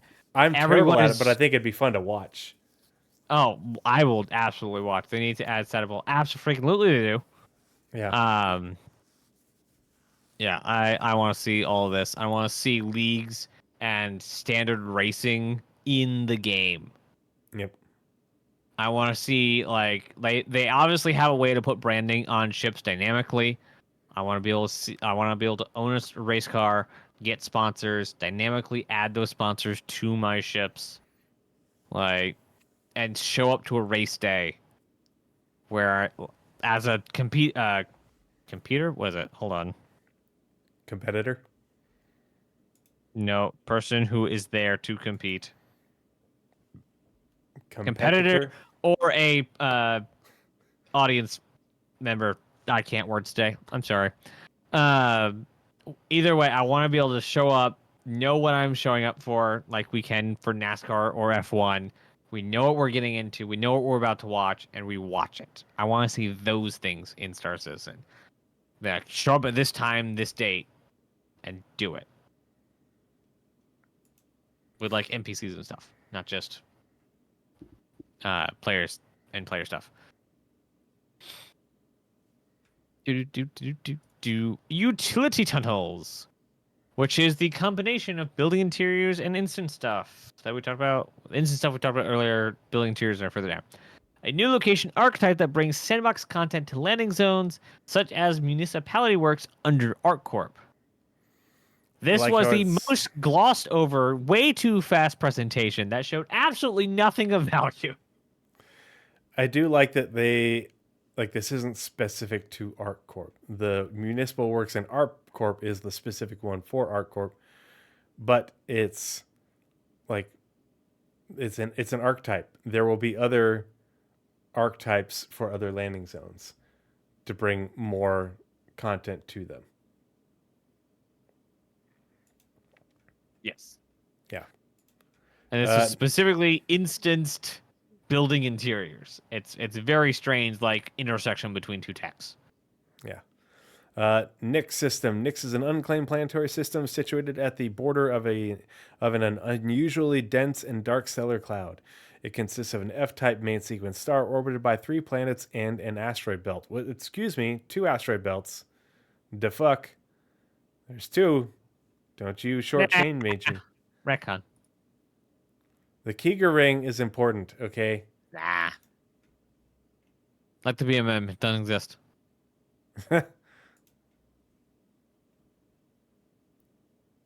No, see, I figured it'd be like I don't know, like Naz Racing or like Naz like Industrial or something. So I'll just like shorten it to Naz I or something. All right, the council, organized as the governing body for illegality. Hold on, governing body for illegality. Sure. The council is a collective of syndicates, gangs, and outlaws who mandate criminal activity throughout the standard system. This is the Huts. NASCAR. No, I want more than just one. NASCAR. As long as I don't have to stick to like NASCAR like tropes, because like I really like. I don't know why I haven't ever watched F1. I really like F1, but I've never watched it. I also like I've never watched racing. I don't know why, and I don't know where to watch it. Let's see. Mercenary Guild. Formed after first contact with the Xion, the Mercenary Guild provides combat and logistical expertise to all corners of the universe. Why? What lore are we missing? Why is this specifically after the contact with Xion? Because turtles are bad, bro. I don't know. Why is it so specific? I want it. It's just when it was formed, they thought that they were going to need more private military contractors, essentially, um, due to the conflict and the tensions, Cold War with the Xi'an. Makes sense. We weren't Sure. humanity wasn't friends with the Xi'an when they made first contact. No, they weren't, and There was a lot of mostly because of the suspicion and Nazers. angst. Mostly because of the Nazers. Mm-hmm. You know, that first contact protocol did not go well, and it just went downhill from there. All right, Yeah. continuing on. But now they're like young Xi'an, like saying, "Hey, we should be more like the humans." Yeah. Oh boy, that's gonna get us into trouble. That's gonna get us into so much trouble in the future. Don't be like the humans. The Xi'an are gonna start hating. We're gonna start a faction war in the Xi'an, and I wonder if that's our way to the Cathak. All right. Academy of Sciences. Yes. Originally based out of Retor. Ihor? Yep, Retor. Retor. Okay. The Academy of Sciences has expanded to become a congress of scholars dedicated to the expansion of knowledge throughout the universe. I cannot wait to work with these people. It's just kind of Not weird to only me that Search and science, Rescue but- got lumped into Academy of Sciences. Like, I can understand medical or medicine, but like rescue, I don't know. Like, I would feel like rescue would be under public safety, you know, which would, I don't know. Well, you only have two left. You have resource workers and transport guild. Oh, I know. I feel like the guilds that we medical, have so- don't cover it very well. Yeah. Like if you're medical science versus like if you're doing, you know, it's one thing if you're doing, you know, like providing healthcare, but if you're doing a SAR mission, you know, search and rescue, that's not so much. I don't feel like that fits under the sciencey description. But then again, there's farming. Well, you also have the other kinds of it. And these images are not. I don't know if Mercenary Guild has any sort of search and rescue stuff. I know the council has to because they have to get all their stuff in one stop. I think it's just they try to talk about the gameplay, but also, so it's Riari. Riari's got like its finger in every kind of science pie.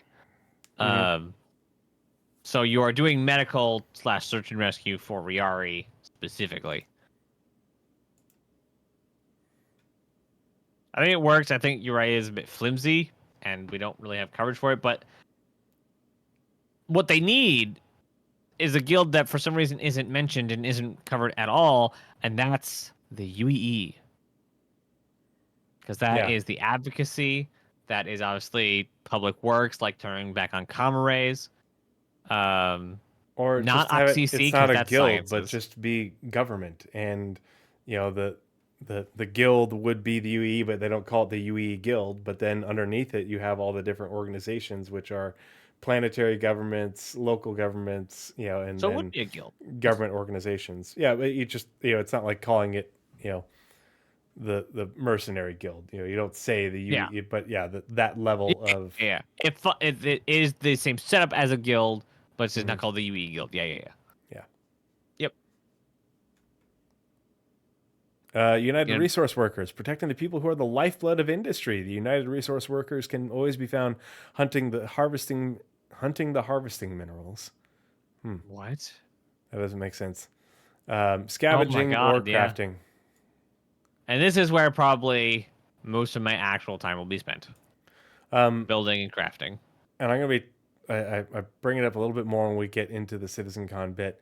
I like how, so this is the guild, and you've got corporations next to different professions, but building bases and, you know, building buildings and space stations and crafting anything up to vehicles is not just for you and for your fellow players. It's you can do it as part of your profession for this organization. So you could That is theoretically very take cool. you could theoretically take a contract to say, hey, can you build me? An NPC says, hey, can you build me, a hull C?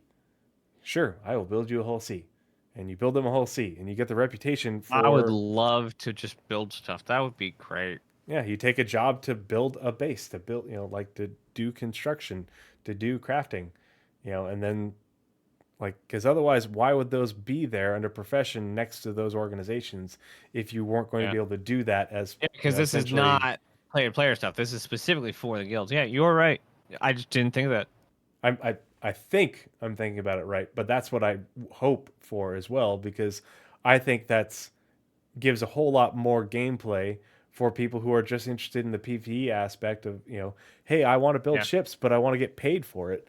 I don't want to build a ship and then have to find a player to sell it to or whatever. Yep. I just want to. It's kind of like Agreed.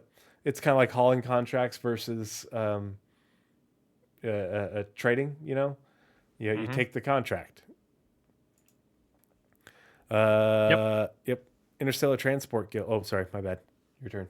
Yeah. Interstellar Transport Guild, one of the oldest profession unions in the UE. The Interstellar Transport Guild oversees the movement of goods and people throughout the universe. This stuff includes recovery of cargo, hauling contracts, personnel transport, some other deliveries, and Data different delivery. transporty things. Oh yeah, and data deliveries as well. Yep. Mm-hmm. Building interiors, and as Naz pointed this out before the show, it's an image of the interior of a space station.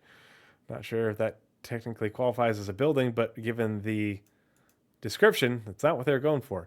Gameplay focused layouts to fill the interiors of the various buildings and landing zones, and other points of interest. This part's important because it isn't just the building interiors for the landing zones. Like if you're looking at ArcCorp, it isn't just going to be Area 18, which is the landing zone, all across the planet.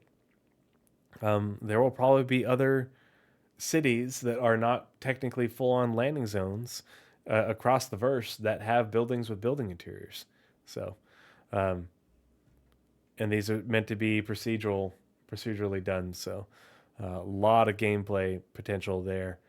Glad to hear that they're picking that mantle back up, even though it was kind of glossed over when they were talking about all the ArcCorp stuff and the instance content. They're going to be working on that as part of the building interiors initiative. And the So we're going to second switch. best planetary system that was I'm announced. going to read this one. You can read the last one because Okay, fine. Fine. We'll break the system. Yeah. Castra system. Castra is a planetary system in the United Empire of Earth. At the end of the Meser era, 2546 through 2792, the system was opened up to non-military settlement and has since become a center of trade and tourism. And has great big But as we fuck know, off no one really guns. cares about that. So, Tara. How dare you? Just saying, there's no way in hell that when they release Terra, that your highlight reel video gets as cool of a soundtrack as they did for Castra and Sherman. It doesn't get any better. Sorry. You're just gonna have to take the L on that one. I want, and I have no idea if they'll have enough like actual amount of like stuff to put this together. I want a theme for Terra that incorporates Tavaran, human, Beyond, possibly some Banu influences all together. It's gonna be smooth jazz. Elevator. God music. freaking no. No. No. No. I don't want quite like tribal chanting hello that they did for Castra, but something about like I don't even know why I would want the message, but something like that incorporates at least Tavaran, Human, and Xi'an all together into a single idea for the Prime Terra or Terra Prime. We've had soundtrack. bagpipes. What about the saxophone? Huh? As long as it can go with whatever the Xi'an and Tavaran used to have, which I don't think is going to go well. I imagine the Tavaran had a lot of whistling noises, being bird people. And turtles traditionally have squeaks. Mm-hmm. So you got flutes and squeaks, and then humans have a very large range. So we'll see. I think we'll be just as grasping. Don't think it's possible, but you can get your hopes up. All right. Terra system. The Terra system is a planetary system in the United Empire of Earth, just the better side of it, made up of one mesoplanet, one terrestrial planet, 2 super Earths, and 1 G-type star named Terra Nova. Not the planet from the hit series Terra Nova about going back in time and living with dinosaurs. Oh man, I forgot about that. That was a great series. All right, that is the October 30th Roadmap Roundup. Let's launch into And our the entire day. 1.0 column. Yeah, the entire 1.0 column. It'll be interesting to see how this plays out. But overall, I'm very optimistic about what the release vision of Star Citizen is, and we'll talk more about that in a little bit. So we're going to talk about our reactions to the last 3 panels of CitizenCon for the ones for day 2. And like we did on the previous episode, we're going to take turns reading the descriptions, and then the person who doesn't read will give their thoughts first. And so, let's see. We had planned our sequence was for you to read about crafting your home, but I want to hear about your thoughts, because crafting is way more your speed, your shtick, crafting and base building. So I'm going to read the description for the crafting your home panel, and then you can tell us your thoughts, and I'm going to let it start playing right now, but the sound is off. Okay. So, crafting your home. Explore the fundamentals of crafting and base building, including how they combine to enable new opportunities for players and ultimately create the future of life amongst the stars. All right. Pardon me. Oh gosh, big sneeze. It was such a good panel. Like, not only did they basically kick it off, your video went away. No. Yep. I bumped my mouse and it put me onto the wrong screen. I have my headphones know on. how I'm going to be far- listening to what you said. Okay. Here, we can skip him to where. Oh, that's right. Base building was halfway through. Yeah, we're good. It's good. I'm going to go grab some water, but I'm listening and I'll be right back. All right. So I'll start off with crafting because that's what's going to be on screen for a while.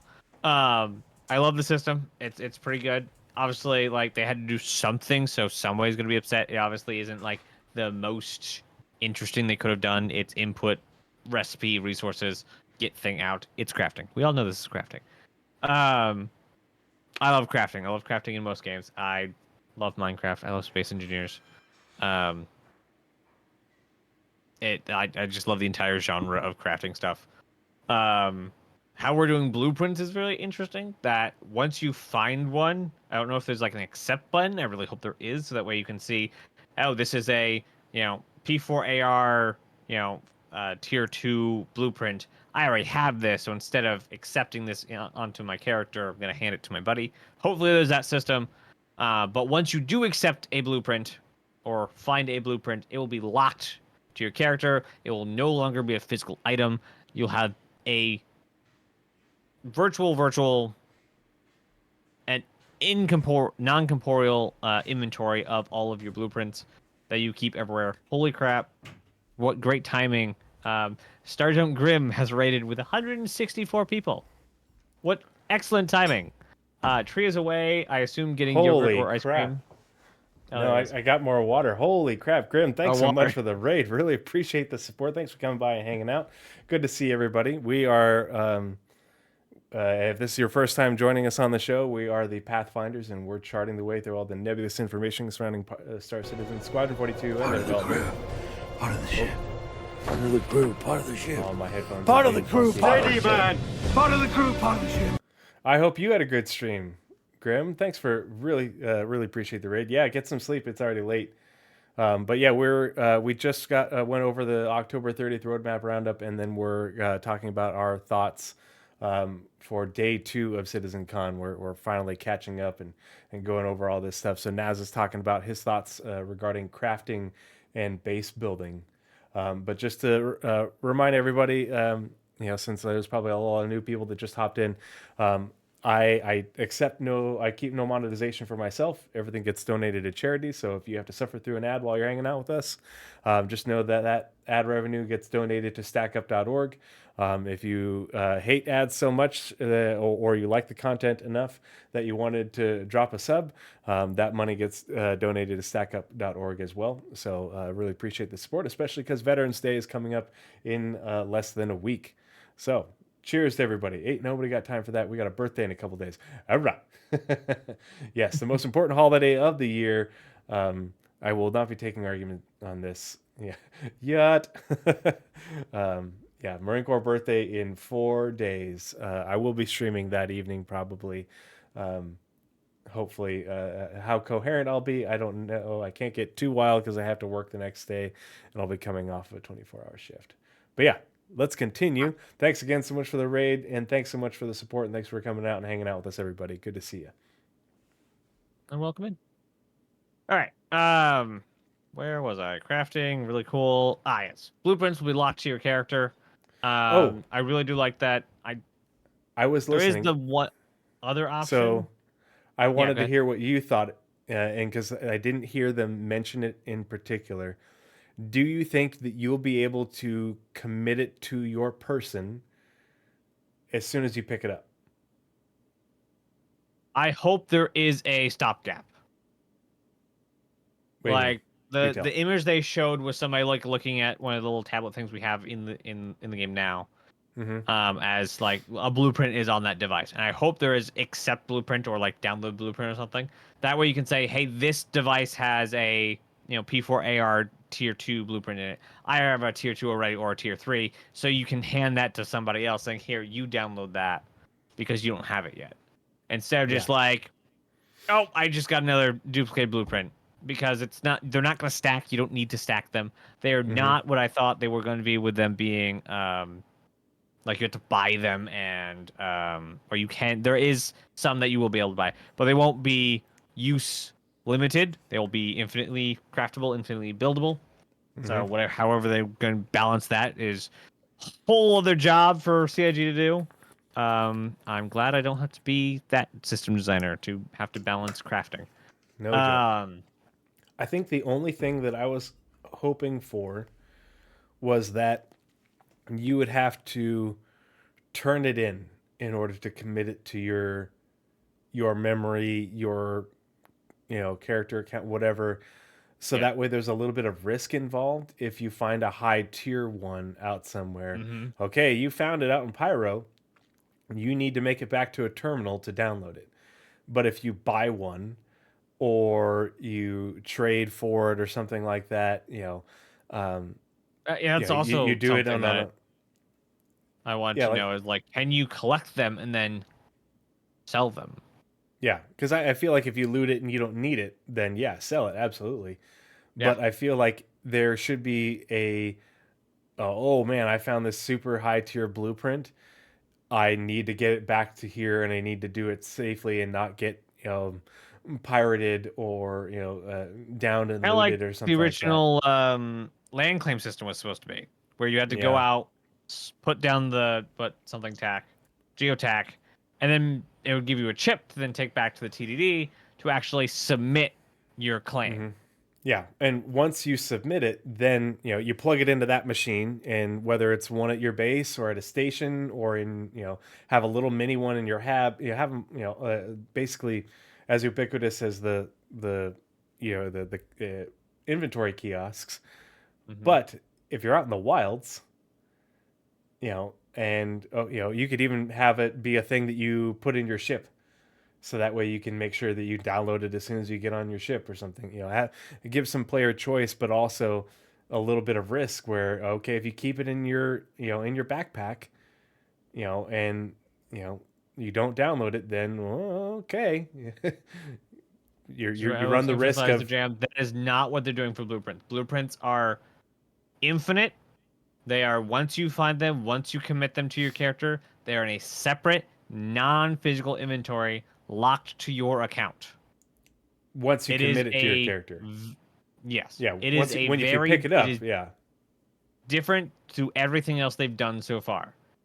I don't know why they're doing this. This is just what they're doing. This is how they're doing it. But that is It is after very you different. commit it to your character.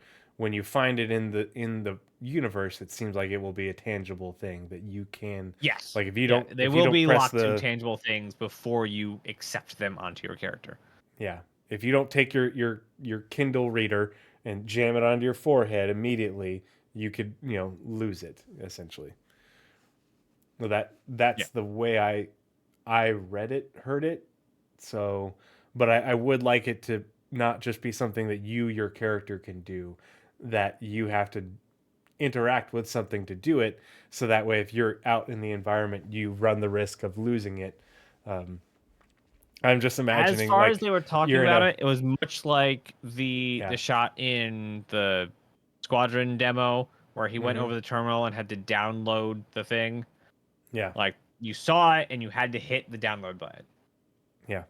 I would I'm just imagining a scenario where you're in a pickup group and you do like a distribution center mission and you just win the lottery in terms of like finding a blueprint in a box and you say it out loud and a voice comes and then everybody turns and looks at you and they're like what everybody's thinking because they're like if I shoot him really quick I could get that blueprint before I get committed to memory. Yep. Curse you and your inevitable betrayal, but Yeah. but to me Also, that kind of if angst anyone would make had make it any- interesting. Yeah. And if anyone had any gripes about any of the previs shoehorned filler text of any of these stupid slides, just gonna leave it there. All of the numbers that were shown on screen for crafting and stuff has no bearing on how it's actually gonna play out. None of this stuff has been play tested. Once it gets to the play testing phase, then the values change and they figure out what going to use what materials and how much of what materials and what quality, how much is quality going to affect what percentage of what. None of the numbers you see on screen are final numbers. Yep. I don't know if they said that enough. A lot of people are like, oh my god, the gun's expensive. They just had to put in something. I do think They the want- previs is pretty dang good though. Like I what they've love got the so far. style and I love like the look of the UI. Very Yeah, cool. It's very readable, very understandable. Like Yes. it's simple but elegant. Only to be Alright. outdone by the building stuff. Sorry, tangent, but I wanted to hear your thoughts because that was the first thing that came to mind, and you had talked about it while I was It getting was water. a big question from last year too. So Yeah. Please continue, sir. let's see. There's just so much in this one. I'll probably be bouncing around a lot. So once you get a blueprint, you then can do two things with it. So it's in your head basically, not lootable now after you've accepted it. So you can then go to a crafting device or a research device. If you go to a crafting device, you can craft the component assuming you have the resources. You can go to a research terminal and upgrade that blueprint or research it to get it to a higher tier. And that will also take resources, much more resources than just crafting the item, because it is a completely separate but also intensive process. I think they said items go to 3, ships go to 5. Yeah. I'm glad you like that, Captain No Pants, because that's what came to mind. Like someone just takes the, I can make an arc light pistol now. Oh man, that'd be so good. Actually, I would love them to use the stupid effect they use for the current vehicle munching. That like yeah, it just data, disintegrates and then just zaps into your forehead. Yep, love it. Let's see. Everything will not everything, but they want to have most of the stuff in the game have a blueprint so you can craft it. Furniture, components, items, sub items, ships.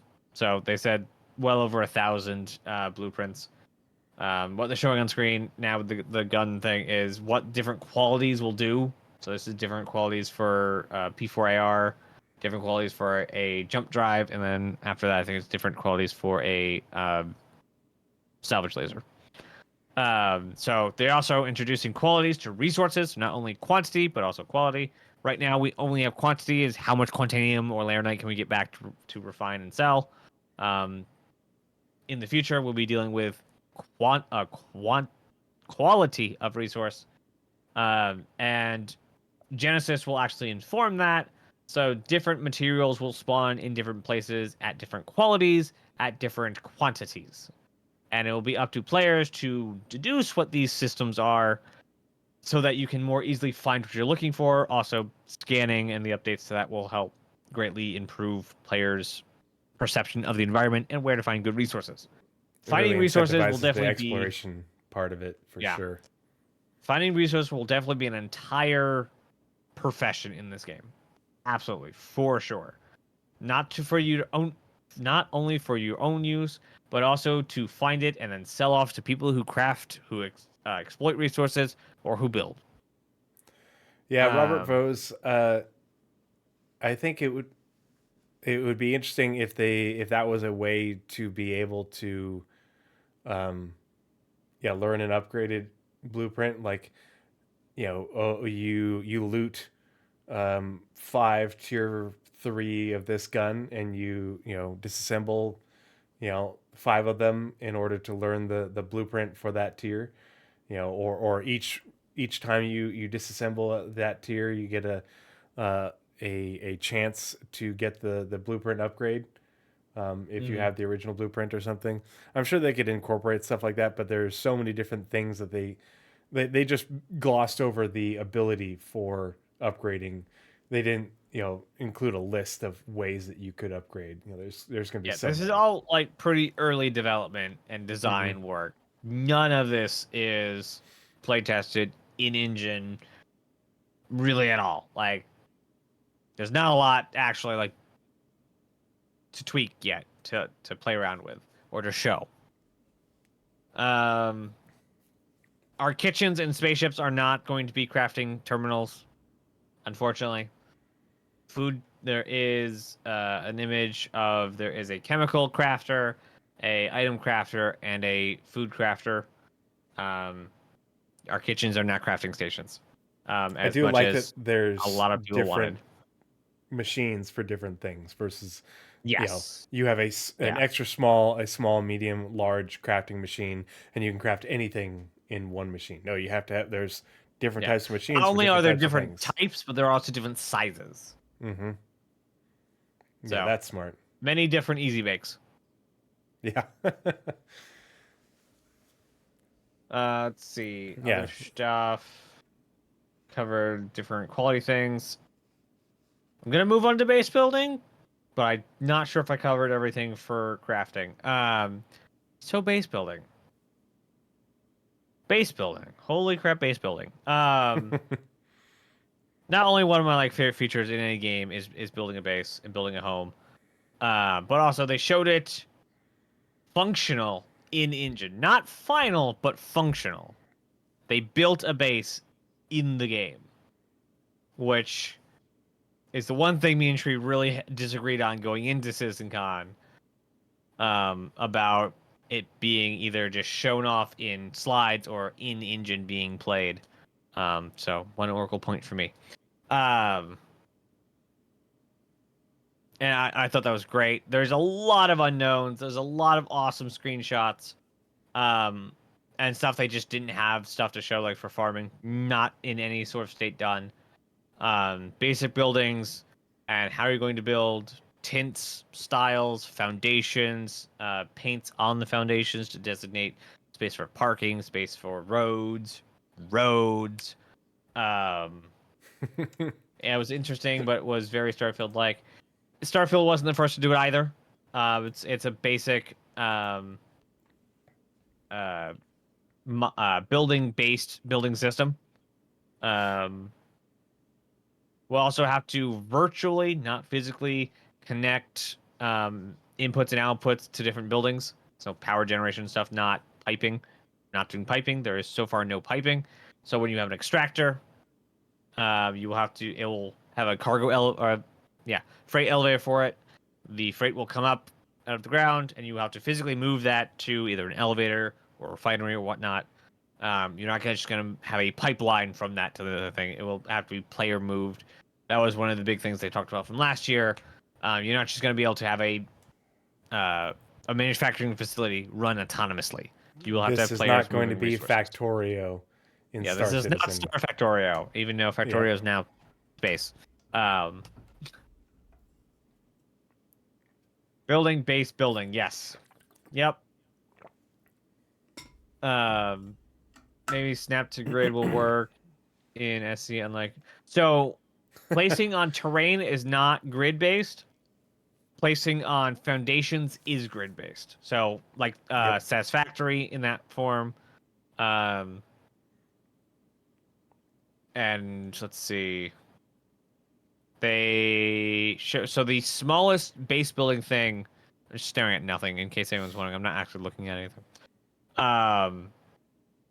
The smallest base building vehicle is a little push coffin, hover coffin thing that can let you build small things, which includes the little tiny house structure and a small generator, which will cost fuel and fuses.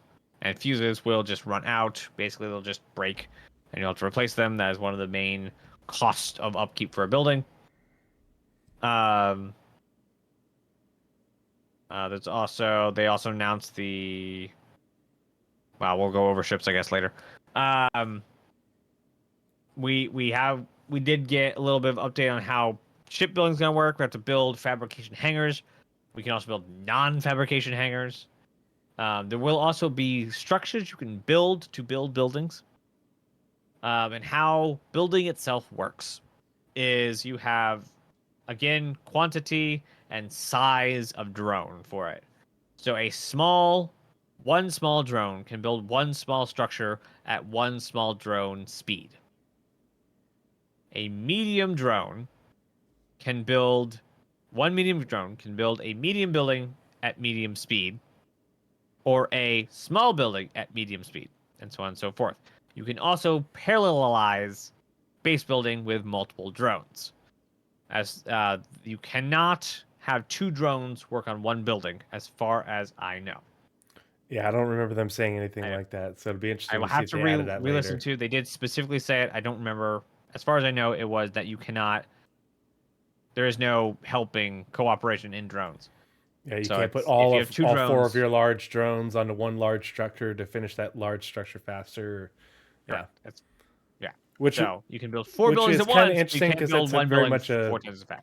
yeah, that's very much a base building trope, is having that.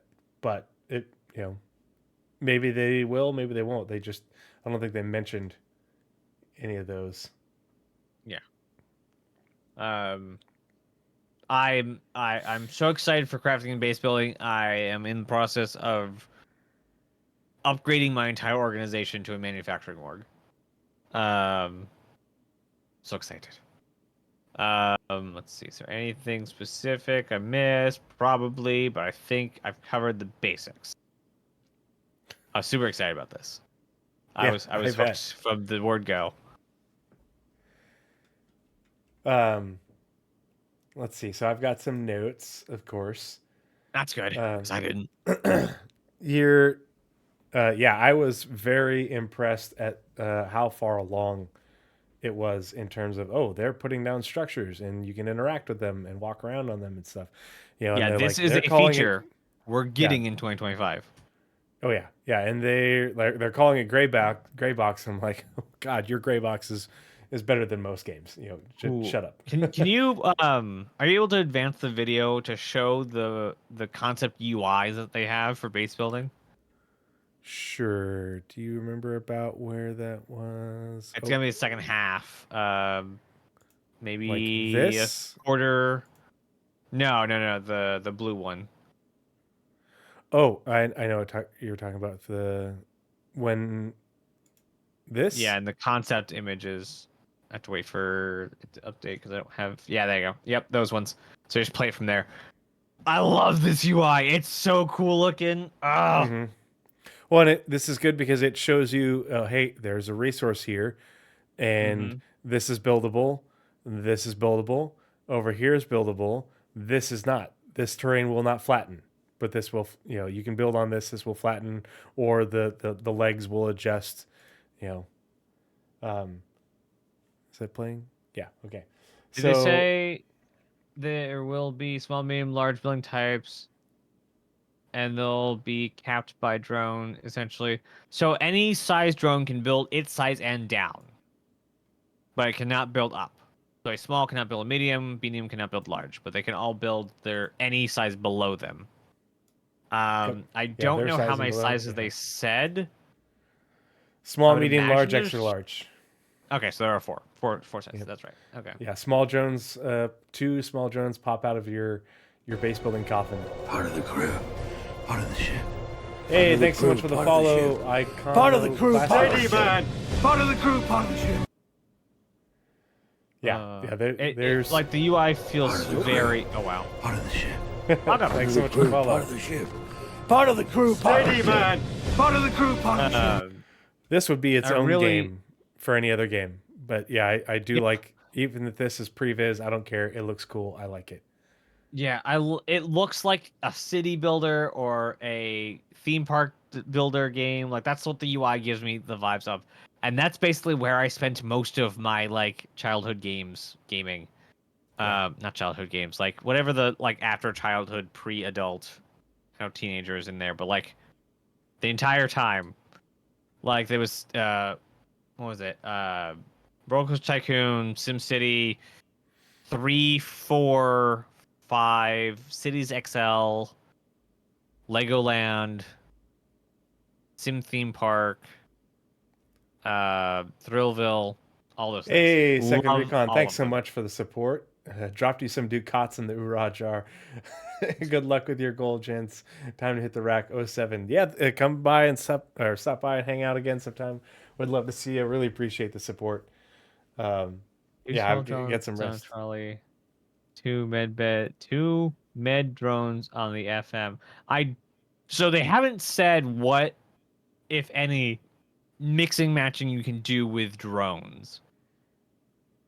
We do know that there are other types of drones, not just base building drones, from a plethora of other things.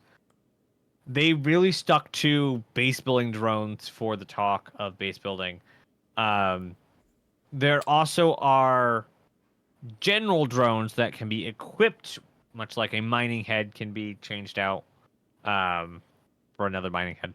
But like the utility slots on drones, there are some drones, allegedly this is pretty old data, that can be repair or refuel, such as the drones on the Vulcans. You can't What have. they've said is that you can't. Your Nautilus won't be able to support the drones from the Vulcan because they won't. The Nautilus doesn't have the facilities to give them the, essentially restock. Like they showed the. That's one thing that I made a note about is they had that on the build, on the Silencer build. They've got that articulating drone boom arm, where the drone comes back and it lands on the thing and it refills with the building goo, and that's how they resupply them. Whereas the other drone medium, bays, not like, med. I'm sorry. oh, okay, Two yeah, small drones on the trawler, two medium drones on the FM, 4 large drones on the build, 4 extra large drones on the Pioneer. Right. Yep. Yes, correct. And 4 extra large on the Spire that you can build as well. mm-hmm. So you can accelerate your base building with the Pioneer by building a Spire, and then you have 8 large drone or extra large drones. Yeah. Now, Let's see. the question is, do you have enough resources? The Spire Yeah. was built by the build. Oh, so it's a large building. So you can not only accelerate, but also up the tier of building. That's very cool. That's also yeah. So you don't have to. That would make sense. You don't have to have a pioneer to build extra large buildings. You just have to build the building to build them. Nice. Let's see. So my notes, I said, I like how crafting seems to balance the gathering of various materials via different methods, so it isn't so dependent on volume and ships. So like, everybody wants to just mine and mine a whole lot, and so few people hand mine or even rock mine. And I feel like this is going to go a long way to getting people to do more resource gathering that isn't just the highest volume to get you the most UEC. You know, you're going to have more incentive to do things by hand and explore on foot, you know, and on ground vehicle versus mining out in space to get as many SCU of titanium as possible. I also thought of a really interesting way to use something like a BMM, not for like trading per se, but as a mobile fabrication, like putting the little fabrication units in the cargo hold. So you can go around and like basically offer like the 3D printers like for people who are out in like pyro and things like, hey, it's probably not safe to have infrastructure here because it could just be taken away. But you're a miner. I have some like crafters inside. You can, rent you some space, like a crafting cafe. Crafting cafe. Let's see. I said refining has just been digital thus far. You don't actually see the materials.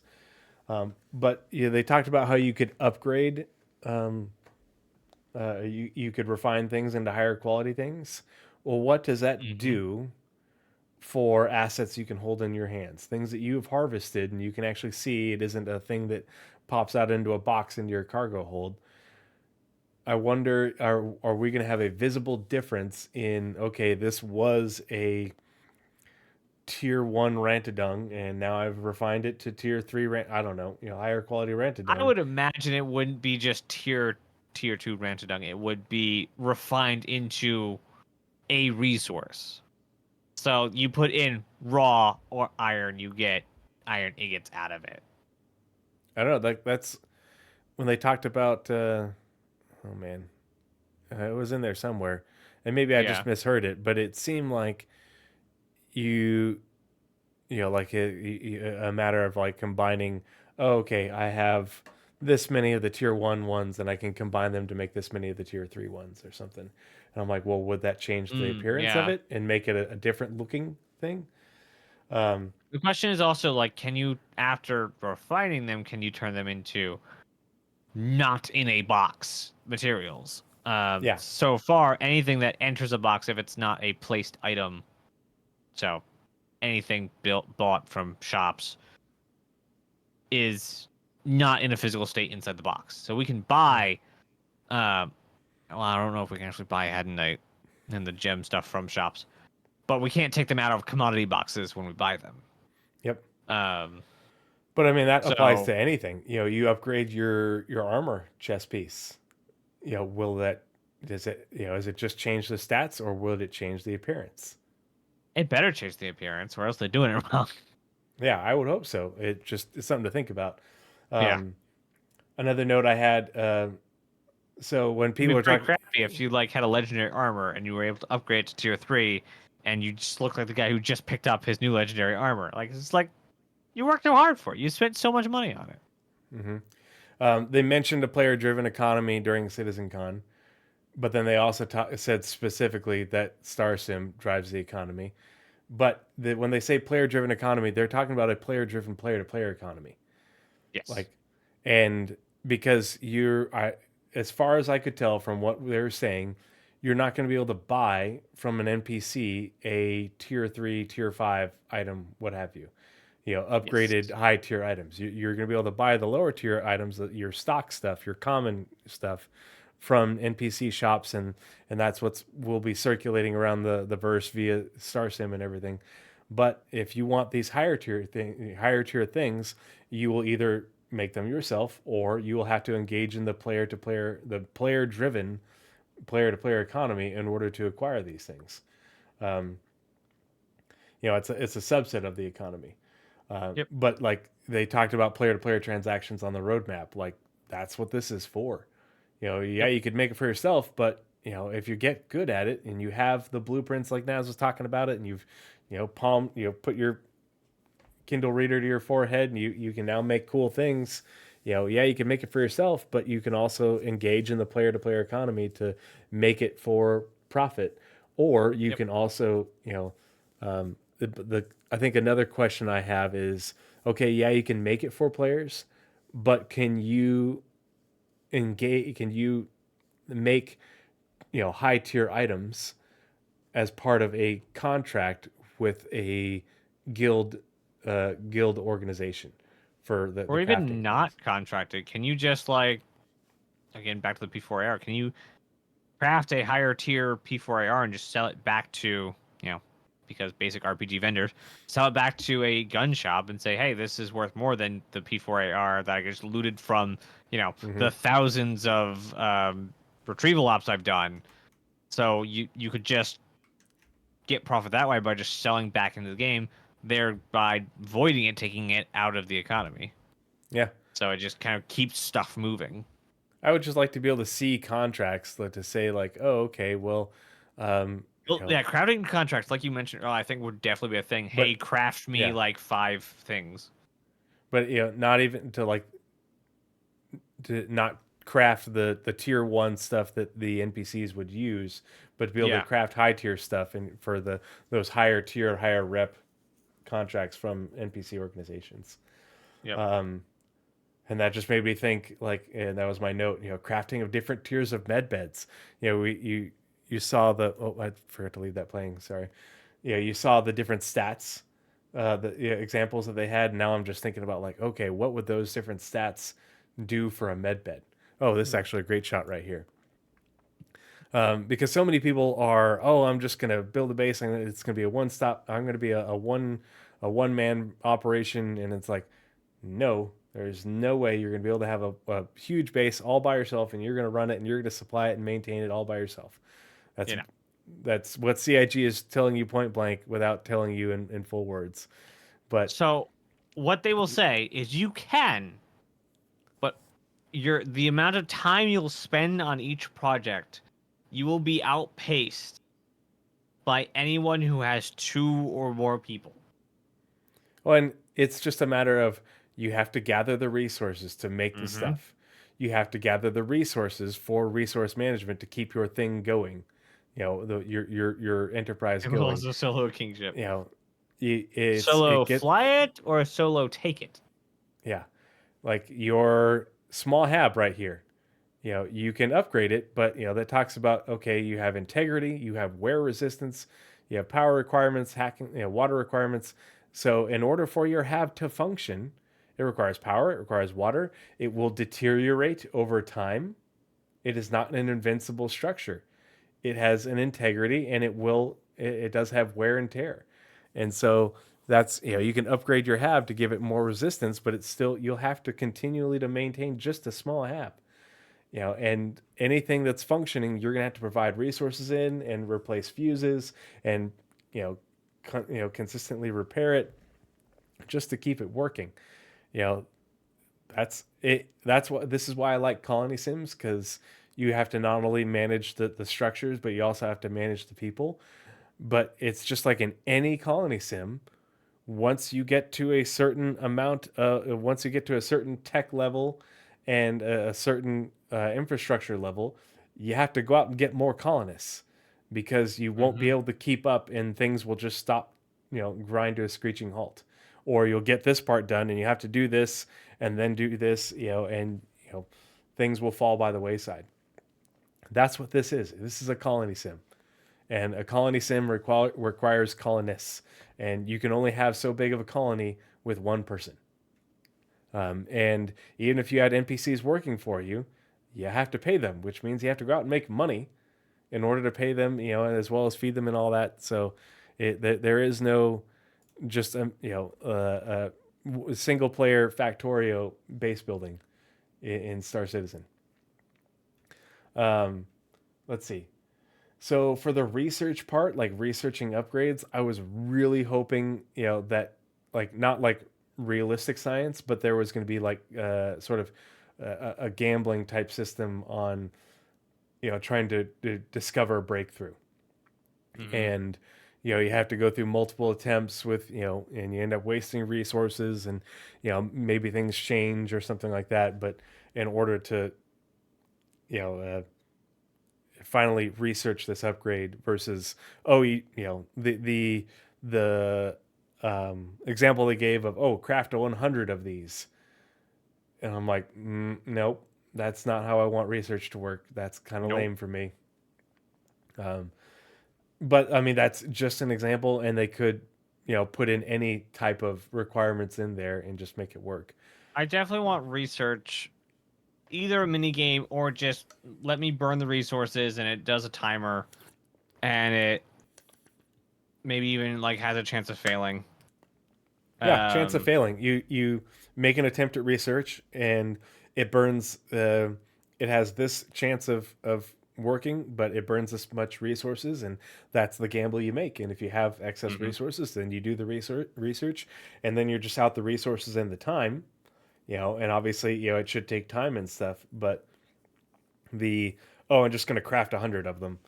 I'm like, please, no, don't do that. Don't do that, Sergey. Don't do that. Yeah. And not make it the same. Like, if you could make it so each attempt is different. Okay, well, now I need 3 of this and 5 of this, whereas before I needed 5 of this and 3 of this, so you can't just, collect up 1,000 of one thing and you just know you can just keep hitting that button like a slot machine, and you're a little lady in a casino. Even if it was the same resources, just different quantities each time. Yeah. Yep. Yeah. Make modifications to make it not predictable. I think would make it feel more researchy, even though it's super gamified. Yeah. I did, like, one of my questions was, how does upgrading affect the vehicle versus the component upgrades? You upgrade your C1 Spirit from a tier 3 to a tier 5. What does that do that upgrading your components doesn't do? And is it just going to increase? Yeah, but what are those base stats for ships going to look like? Armor. Yeah, I mean, we're just guessing, but it wouldn't be your stats that are affected. I don't think it would be your stats that are affected by your components. So what does that leave for us? I mean, a lot of the survivability, stuff wear they and showed tear, with the building, I'd imagine, like weatherization and stuff. Yeah, that's what I imagine, but they didn't give an example, so I'm like, okay. Yep. It makes sense too for like weapons and stuff. Weight would be super cool. Oh yeah. Yeah. I like that all of this gives you so many more reasons, and they mentioned that in the later presentations, but this gives you so many more reasons to play other than just earning UEC. Yep. You have and everybody's going to have their own motivations. Your motivations are going to be different than mine, and ours might cross paths and stuff, and that might be the impetus for us to work together or something, but it's exponentially more reasons to play and do things just with adding this in. Yeah, just the crafting and base building portion. Really, especially the crafting, but I think crafting, I do. That's the other thing is the fact that there are public crafting terminals. So you're like, no, I don't want to build a base. Okay, sweet. You just go use the public crafting terminal.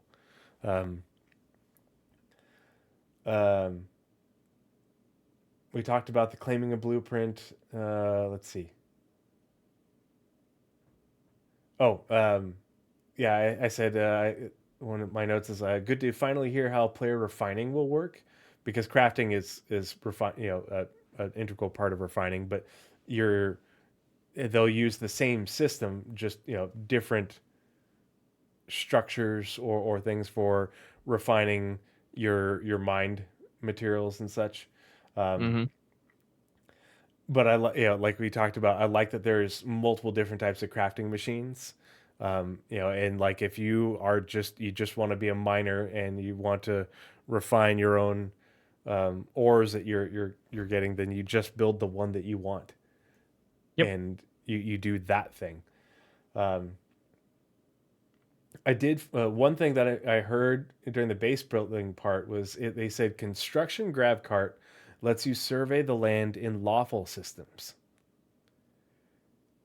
and that was a direct quote. And I was like, so if you're in an unlawful system, can you not survey the land? How does that work? And I don't know if that was just Didn't he some sort of say Freudian slip. survey and claim in lawful systems? It, construction grav cart lets you survey the land in lawful systems. I literally grabbed that from the transcript, and I'm like, huh. That And doesn't I make haven't any heard, sense. and like if it's unlawful, can you just not see the resources under the ground or something? Like, how does that work? I don't know. That's But all data stuff. Like that's should be universal. that's why I put it in there because I'm like, that doesn't Yeah. make sense. Um, We hadn't uh, touched on the hollow placement of furniture and items yet. Um, Oh yeah, that's my not the next one, but the next data point is okay. so in terms of additional gameplay, and we talked about structures requiring maintenance and resources and have wear and tear.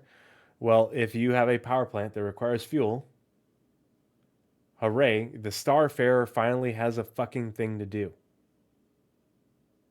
Because not only can you refuel ships, but you're gonna need to transport fuel to your base to fuel your power plant.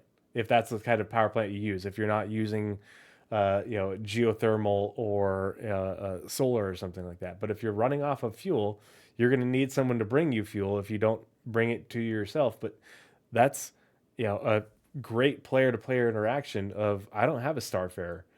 I don't have a way to transport fuel. Can you bring me fuel? And that's the player to player economy. And, you just, uh, but it's that's a big part of the resource management aspect is having fuel to generate power. Um, I said I love that decorative AR will be for hangars and ships, etc., not just bases. So I thought that was pretty awesome because the way we place things to decorate our hangars or to put things on ships is pretty cumbersome right now, and Mm-hmm. having the same thing that they're building for base building be able to use that in anything that you have ownership over is pretty sweet. I think the because it won't fit through the door is artists being artists. They wanted the doors to look a certain way. They didn't want freight doors for every front door. Mm-hmm. It's fine. Yep. I have no qualms with it. It just It's a means that game. This is just you, one of the things that they do. yeah, that before you brought it in the box that came from Space IKEA before you assembled it, and now you can't get it back out of the door while it's fully assembled. But in reality, you would be able to just take your Allen wrench and take it apart again. But this is just easier and makes sense. Oh, speaking of this on screen right now, you've got this big old refinery thing. I don't like how it's all open air. I wish that this was an enclosed structure that you go into in order to operate this.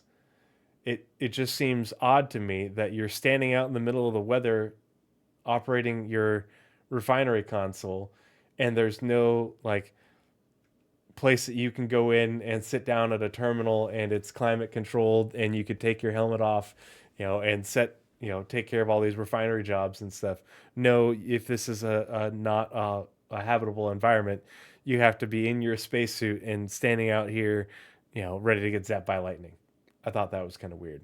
Like, you have all of this, you could just put walls and a ceiling on it. It feels Makes weird that sense. it's all open like that. Um, Yeah. I did have a concern with your resource extractors because it just showed this one little fuse spot. I'm hoping that there are multiple places for fuses that you need and that there is more to do in order to extract resources than just push button. Because that's something they have said for years that you wouldn't be able to just push button, it's automated, you get resources. I hope the only interaction isn't just replacing fuses and then moving Also, they alluded to last year that the interaction was moving crates. Yeah. I hope But that there's more than just moving crates for the interaction. Like, I hope that there is something that you have to do in order to interact with this process to get it to keep going, not just yeah, push button and it makes sense. runs and prints crates. Remove, for gameplay purposes and for balance purposes, remove some of the. Always trying to get timed out. I was gonna say, don't keep spamming. But yeah, and all of this really emphasizes why the freight elevator system was so important to get in this year and get working. Mm-hmm. They needed it done not only for us to play with it in game right now, but for them to be able to continue to develop this feature because it all is based off of how that works. This thing generates boxes that come out of a freight elevator. They get moved over to another freight elevator where they go into a magic inventory to be refined, and then those come out and they go somewhere else. Like, without freight elevators, big and small, none of this would work.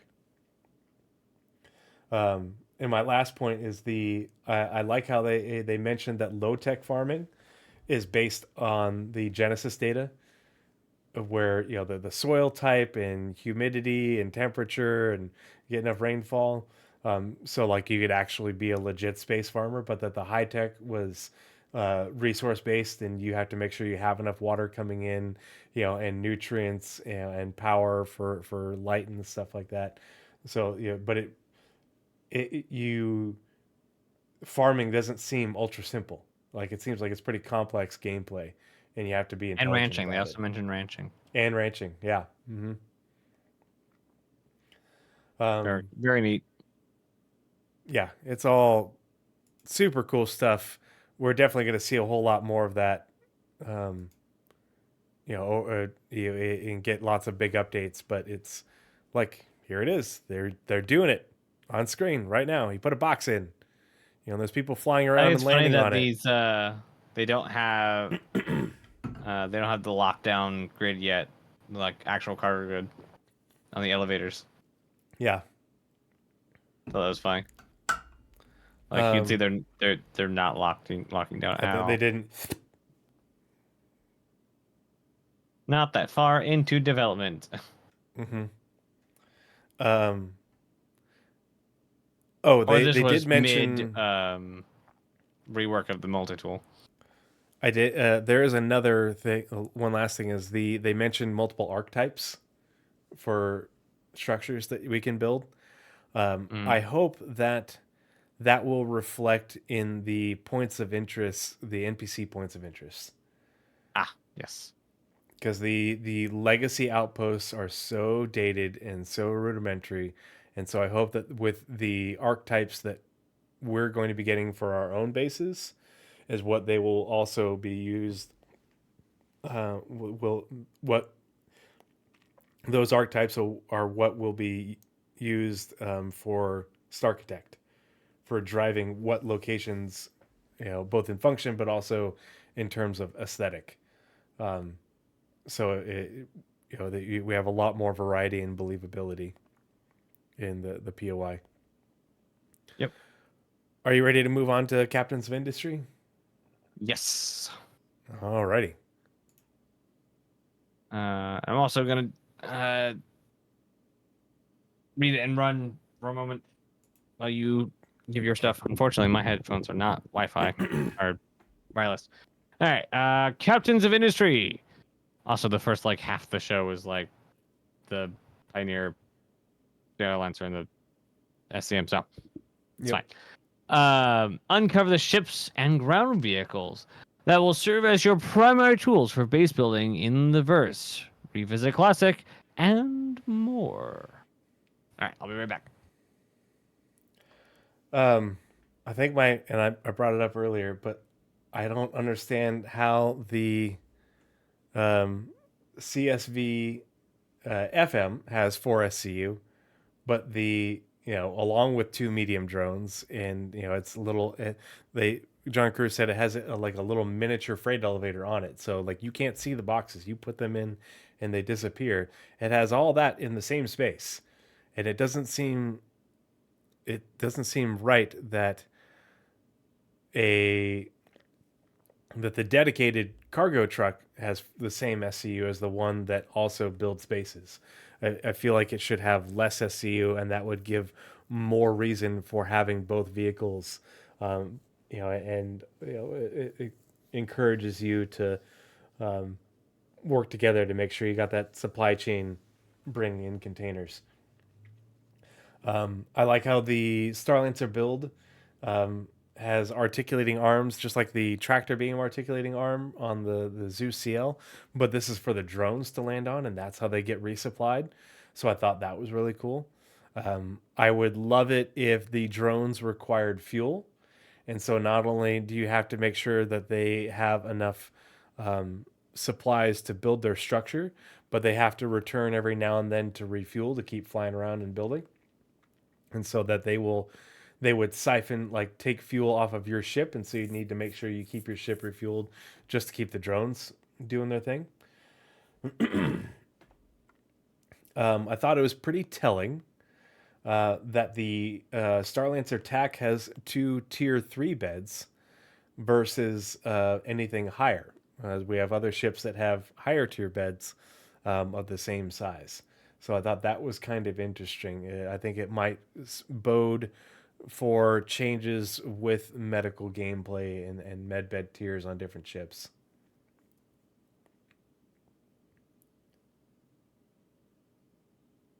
Vodka's LT says Streamer State base building is big L since it's not base building like Rust. What in particular about it not being Rust like is it that they want? Hey, Hotshot Henry 07, good to see you. How you doing, bud? How's the stash, my friend? We're just going over day 2 of CitizenCon, talking about our reactions to what was presented. We covered the roadmap. It is so irritating. Oh, the mustache is a little bit too long. Is it tickling? Hey, Naz is back. What? No, Yeah. So I was just saying that I found the cargo for the FM being the same as the SM kind of weird for me. I felt like having it be a limited would make more sense. I talked about how I like the articulating resupply arms for the drones, but I hope that not only do you have to keep them resupplied with materials, but also fuel. I think it would be cool if That they makes like siphon fuel off of your fuel tanks. Standardized base modules, everything the same in Rust is more individualized. Oh, I think what we've seen is just the first version, because they talked about having multiple archetypes, and so things are gonna look different, things are gonna be different sizes.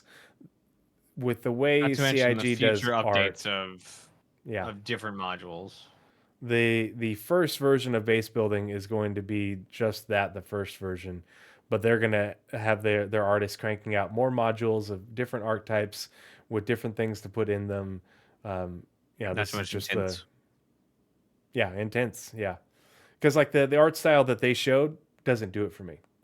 It looks kind of crusadery to me, and that's not my vibe. I'm hoping for something more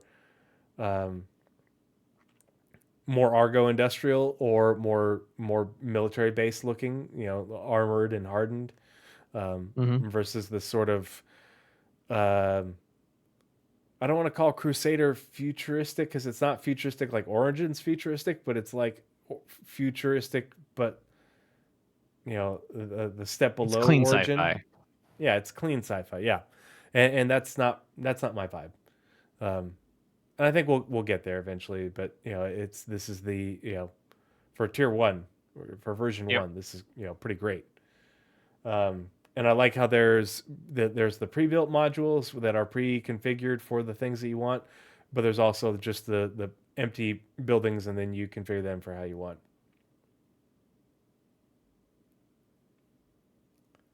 That big base building should be leaps and bounds more individualized. Yeah, Eventually it will be, but I don't have that expectation for this first round at all, um, especially since it's coming next year. Um, but I don't think base building 2 3 years down the road will be the same as what we have next year. Um, let's see. Um, I liked how with the star. I thought it was kind of telling. I'm just repeating back to Naz, but I thought it was kind of telling how the TAC has 2 tier 3 beds, um, not higher tier beds, even though it's a good sized ship. I wonder if that means anything for bed sizes and how things will work with medical gameplay in the future. Um, I like how they put an emphasis on uh, the Starlancer Max having VTOLs or additional VTOLs due to the extra weight. CIG continuing to put emphasis on that and double down on it being important. And I don't know if you noticed, but did you see these maneuvering thrusters on the Starlancer? Some of them are the sort of traditional MISC type we've seen, but they've got these weird ones that have. I'm trying to find a good image. They have like, they're circular, but then they have like 4 little circles in them. Oh, there's that drone articulating arm. Sorry, I'm scrolling That's through fine. trying to.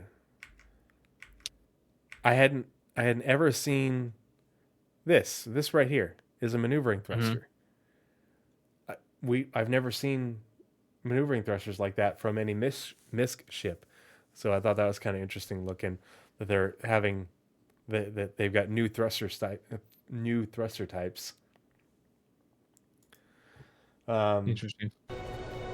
Part of the crew. Hey, thanks for the follow, Vodkas. Part of the crew. Part of the ship. Part of the crew. Part of the Steady, ship. man. Part of the crew, part of the ship. Robert Rose says, so I have to bio you a question. The internal supply of the FM. I want to know the internal supply of the trolley or how it gets resupplied. I think they said that it has to, like, because they showed how some of the crates disappeared. And I think you have to have, like, the crates basically within a zone around the trolley, which is interesting. Yeah. So instead of having to load everything into an internal storage on the crafting ship, it can use the resources in its vicinity. Yeah. Which for most physicalized building, that's how it works. Or most games that have physicalized building. It's kind of interesting though, because I wonder if you had boxes lying on the ground around your Starlancer build or the FM, if the drones could build from that as well, or if they are restricted to the inventory that's in the FM that they showed off with the little mini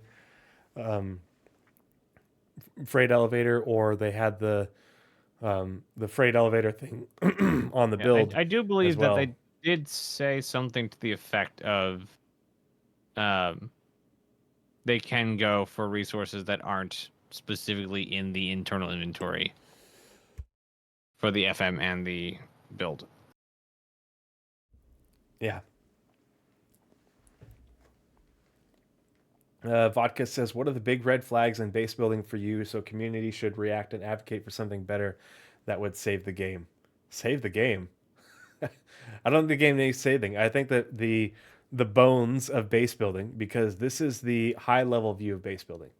This is not all the details. We're going to get so much more information on base building over the next year and beyond. But this is just the high level view. So you don't need saving from something that isn't even released yet, and we're just getting the 50,000 foot view.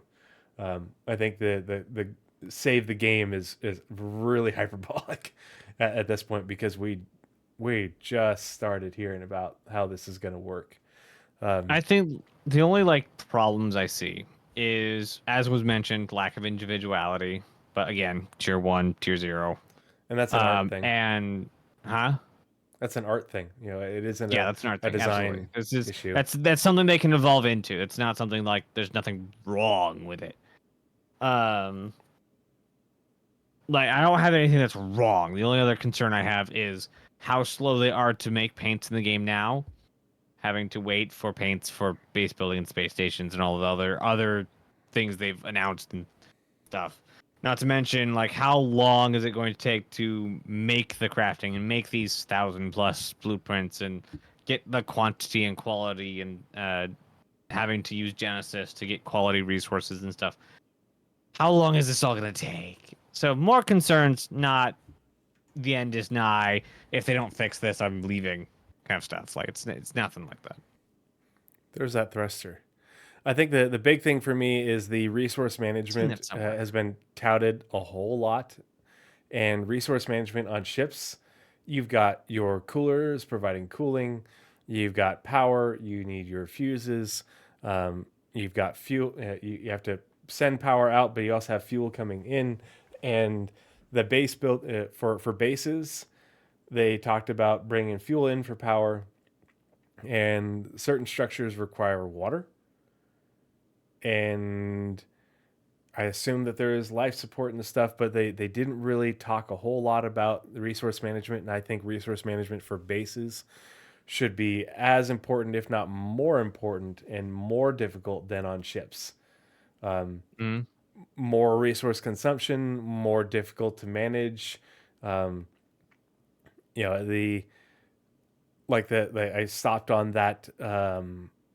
Like the resource extractor thing, because he stood in front of the one fuse port that we saw, and I was like, that giant structure has just one fuse that you have to replace. I'm like, and that could just be hyperbole. We don't know. We didn't see the whole thing, but I want things like that to have multiple fuses that you have to replace, and um, they wouldn't have components, but I want resource management to really matter, so that way if you have a big old sprawling base and you don't have enough people to manage it, that you're just going to be run ragged trying to keep that thing running. And I want it to all but force you to work with other people, um, to keep a base, to build a big base and to keep it running. Um, and the limited portrayal of resource management that they showed isn't encouraging. Um, but we'll see, because that wasn't it wasn't a detailed focus on that. It was the high level view. That's the big things for base building for me. And it's, you can't really pass too much judgment just because, like, oh well, they didn't do this, and it's like, well, that doesn't mean that it isn't part of the plan. We're just getting the 50,000 foot view of the plan, so you can't be overly critical. You have to be, you have to look at what was presented, and that's Yeah, it like in if isolation. you get too much caught up in trying to extrapolate the end goal from what we saw, like we saw one kind of generator, maybe a 5 to 10 different buildings, Mm-hmm. all in the same style at a mid kind of quality. Like if you Yeah. try and extrapolate that all the way out to this is base building, you end up selling the entire game short, because it's just it's pretty not well, it's early gray box in Yeah. everything. Some stuff is white box. They haven't started on farming yet. Not to They mention had data cores, solar panels, obviously, that they talked about, they had refineries. an Like, hour to talk about crafting and base building. They could have yeah. done the entire con on that and still probably not covered everything that they're going to talk about with Mm-hmm. us. Base building, crafting are entire games. Yeah. Um, Vehicles. oh yeah. When we haven't gotten to the Pioneer part. I just wish when they were, talking about the Pioneer and this image right here, while John Crew was talking about, I wish they had little labels coming up to make it easier to understand what's what. Yeah, it was. If you look over Um, here and then over here, it's like, where is here? I'm hoping that since they reconcepted, that they will release this and some more imagery on the ship page at IAE. Mm-hmm. I feel like that would be the right thing to do. to give people better information and more up to date information. Mhm. But also, like there is information missing from this image to help make it clear. The uh, the ships up here. Sar Terrapin for the win. So excited that they finally getting it. The Crusader Intrepid is really intriguing to me. It's got that big old honking gun, or at least it looks pretty big. But it's it's not another Ares. It has an interior. It's not a little ship, but it's not like cutter sized at all either. For like it looks like it's very much the Crusader version of the Zeus and the C1 or the Spirit. When it gets to the blue rooms, can you pause it? What's that?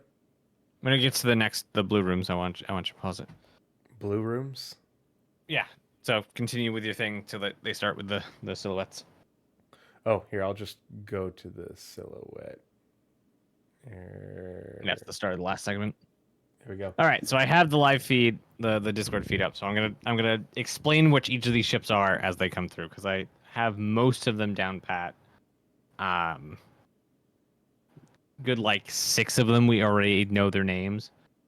Oh, and since we have nearly 100 people, And this is in not chat leaked right now- information. Nothing I talk about most of the time is leak information.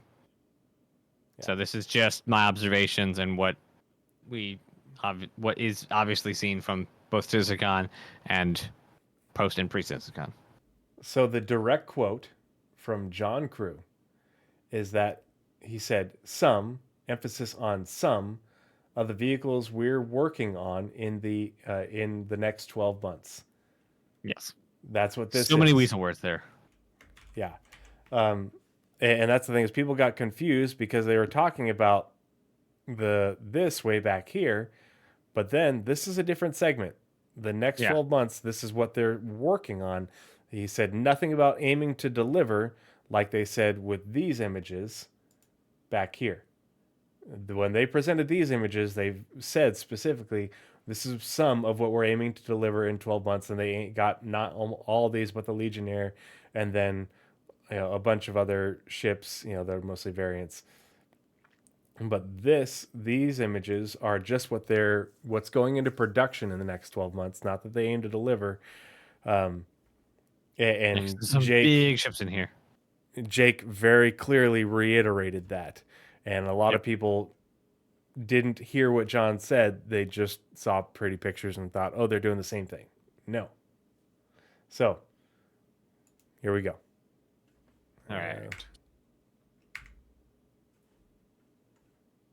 All right, so we have the CSV SM something. This is the FM. This is a gray cat. We don't know if it's tracked or not. Where to go? So this is the Argo That's the CSV. CSV FM. Okay, I'm going to pause when we get to each one for you.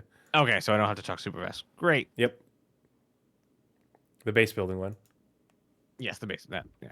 This is a gray cat. If you zoom in on the headlights, specifically the under headlights bits, they have the same art as the UTV concept. Oh, okay. It's got a little flat turret on top. It's hard to tell. Some people say it's tracked. Some people say it's not tracked. It's hard to tell, but it looks like a gray cat Ursa, basically. It just looks super cool, and I'm open for anything more gray cat. It does. See, I mean, if it was gray cat and these were like the monster version of the gray cat wheels, like on the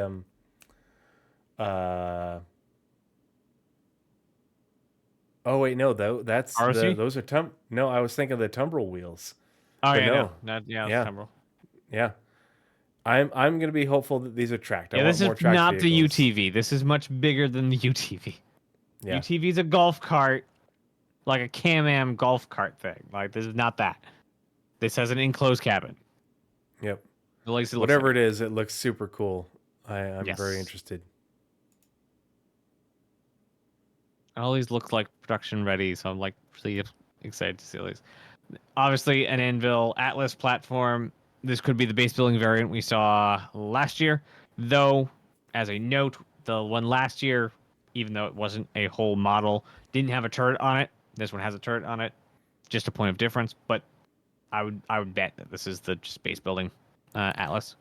Yeah, I think it got adjusted a lot, but I Yeah. think that this they're still doing the base building Atlas combo thing, whatever it was. It just like if you know how big the Atlas chassis is for the Spartan and stuff, and you see how many Mm-hmm. wheels this is and how long it is, it's definitely way bigger. And so, I feel like they just, because all we saw last year was just a white box. Concept, basically, yeah. Yeah, and so that could have changed a lot. And Yep. throwing some guns onto it for a little bit of defense. While you throw up your It's an your Atlas. base. Like, Yeah. I wouldn't be shocked if this wasn't, but I would bet this is the base building one. Oh, I just had a thought. I What if this was the Onager? no idea what that is, and I assume that's a leak. No, it's not a leak. The Onager is a fan concept of a self-propelled artillery trailer variant thing with the Atlas. Like a really big missile car. No, big gun, big indirect big artillery gun? gun. Yeah. Oh, okay. So I don't know. A fueler. It I could would be- bet look fueler at if that the thing was ass round. end. It's not round. Yeah. It doesn't look like there's tanks on the back. Plus, RSI array needs to have the first refueler because we've been seeing it for years. A larger APC? No, they already have an APC. Oh, and it's the goddamn Spartan Spartan? is so unnecessarily huge. Yeah. All right, keeping it going. It's Yeah, round it is adjacent. round adjacent. Everything's round adjacent. Hornet Mark II Ghost. Yeah. We had two Next more one is variants the that they had Hornet to Mark II II. Tracker. Yep. Yeah, that makes sense. Because we can see the thumbnails here and the thumbnails on the roadmap. The Carapin. Yep. Has the stretcher. That's a dead giveaway. Yeah, it's Terrapin, obviously, and plus the medical stuff around. So. There's the Carapin, and I think someone called it the Hospiturtle or something like that. Terrapin, the Trauma Pin. There's a bunch of them. Mm-hmm. Metapin, yeah. So I first called this one as the Guardian. This is not. If you take this image and the Guardian that they showed just a few minutes ago, there's no way those line up. So we technically have no idea what the heck this is, but it's another 4-armed monstrosity. Could be a Guardian variant. No. Like, look at the time and then go back to the orange panel, the orange room panel, because that shows a slide-on shot. Yeah, right there. 3625 and okay. Look how slim the Guardian is.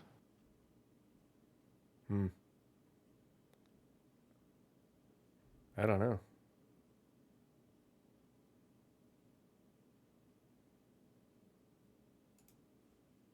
Yeah, I don't think it's a Guardian.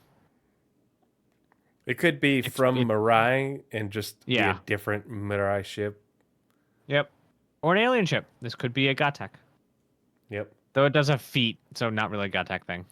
Yeah, that's the other thing is it having feet makes it not because the Guardian doesn't have feet because I don't think it did. Oh, they didn't show it landed. No. No, but the Mirai floats, right? There's no landing gear on the Fury. I assume This is true. Yeah. So yeah, you're right. Yeah, so not a Mirai. You're right. So this is a prospector.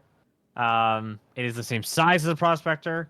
I spent 2 hours trying to get a shot to line up to do the whole thing. There's actually somebody who did a video to actually get shots of real ships and put them in. I forgot what the name was actually called.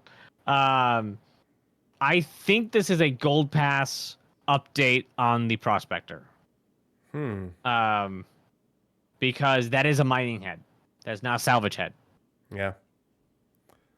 Everything else lines up. There's also, if you look in front of the front guy, there's a cargo elevator with what looks like 3 cargo boxes on it. Oh yeah, you can kind of see that. Yep. I took it all into Photoshop and tweaked it all. Interesting. There's also the weird rear view mirror panel thing on the front. And the current version doesn't have the lights above the cockpit. Huh. Interesting. Yeah. Yeah, definitely not on my bingo card. Grim said he was convinced it was a salvage head.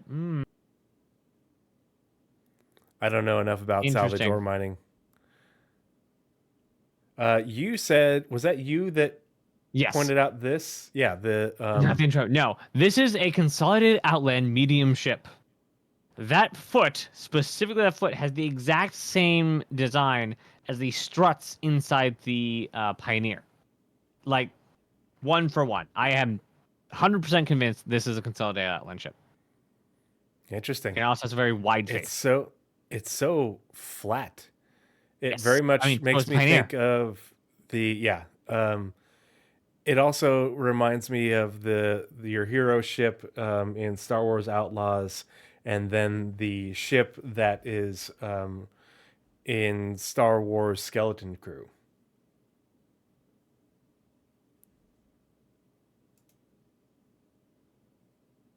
I'm very curious to see it though. It does look interesting. This I've nicknamed the Heron after help naming it with my stream. It's obviously Drake. These are the It's got a very interesting Corsair cockpit wings. though. I've got nothing as to what the heck it actually is. It's the Treehouse ship. I don't think it's Drake. How do you not think it's Drake? How on earth have you come to that conclusion? It's bigger than you want to know think. any evidence. Because look at how small that guy is, and look Yeah. how tall this thing is. Just the It- body, not including these folded up wings. Yeah, it's It's a very awkward looking ship, that's for sure. the Reliant has bulky wings though. They're not flimsy wings. The Reliant is thick wings. Yeah. And also, it's flat. This has no bubbliness to it at all. Yeah, I don't know. It's a weird one. Not asymmetric. This is absolutely asymmetric. Yeah. This is the Apollo. Yep. The Apollo, which is interesting though because it doesn't show. There's no they did a dead giveaway with the Metapin, the Carapin, whatever you want to call it, with the Yeah, there's no med stuff around. with the stretcher. But yeah, those look like the cells Apollo. and the front glass and the little antennae things on top. You got the turret right there. Yeah. Yep. The last few are really easy. We know all about them. This is the Star Lancer. We don't know which version this is. It's really hard to tell them apart. We're getting the Max at Yeah, IE, Max is at right? IE. TAC is later on next year, and build is TBD. Okay. I feel like that's probably the... let's see. Probably TAC. But we've also seen several other build things. Yeah, they can't tell because I don't think you can see the guns, which are the dead giveaways. Yeah, so. it'd be right near that foot on the bottom. That front foot. TAC because guns. It has the same guns. Perseus. Yep. Dead giveaway. Very, very easy. obviously. Yep. Ironclad, also very obvious. Can't wait to see that in game.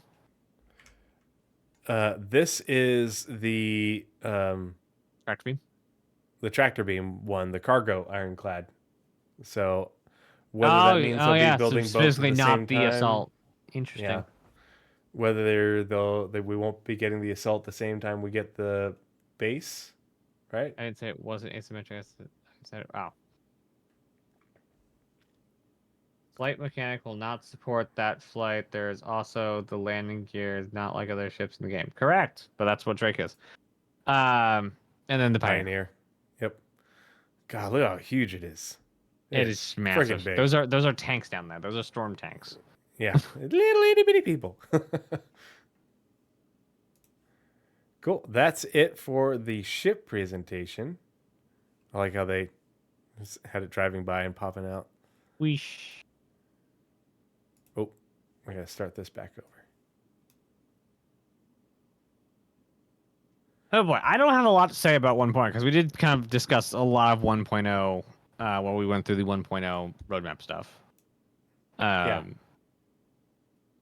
And a lot of what I have to say about 1.0 is I'm glad the line in the sand is now drawn and we have a goal, but it's a lot of like, let's wait and see.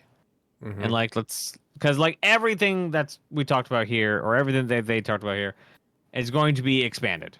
Literally everything. And how everything actually shakes out is anyone's guess. And also, my level of energy is falling off a cliff. It's okay. The again, this is well. So at least base building, they gave us, it's a high level view, but you can see it. This is you were so these things that they talk about in here is words and ideas, which is Mm-hmm. great.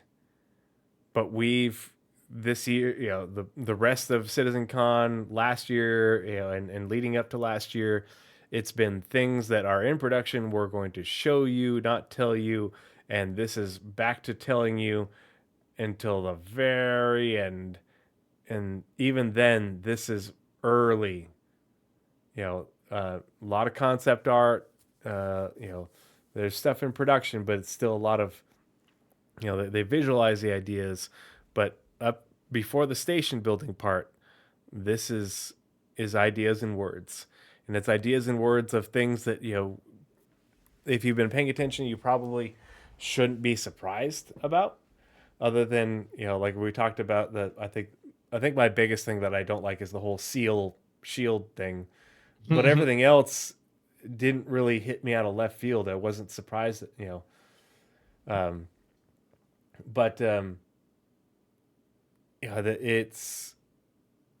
it'll be interesting to see how these things go into production and how that work turns out. Because like when we were going over the 1.0 roadmap, lots of big ticket items that are going to require a lot of work, and big ticket items that are ideas, and we don't know anything about the production or implementation of that, just ideas and words. And so, like, half of this presentation was very much, it's great that okay, these are the ideas that we want for 1.0. This is it. This is the 1.0 idea. Okay, well, now we're finally cementing the words and ideas that we've been getting for years about things that they want to include in the game, and they've cemented the list and essentially finalized that list. But we still have a lot of things on that list that aren't in production or are in early production, and we don't know how they're going to work. Which I mean is fine, but we kind of got spoiled with everything else, especially last year. Of hey, you are seeing it working in engine, and you're going to see it, a lot of it over the next year, and in the not too distant future. You are seeing how it works. Not we're telling you how we think it's going to work from a grand scheme. If you don't have any notes, I can just list off some of the things that came to my mind.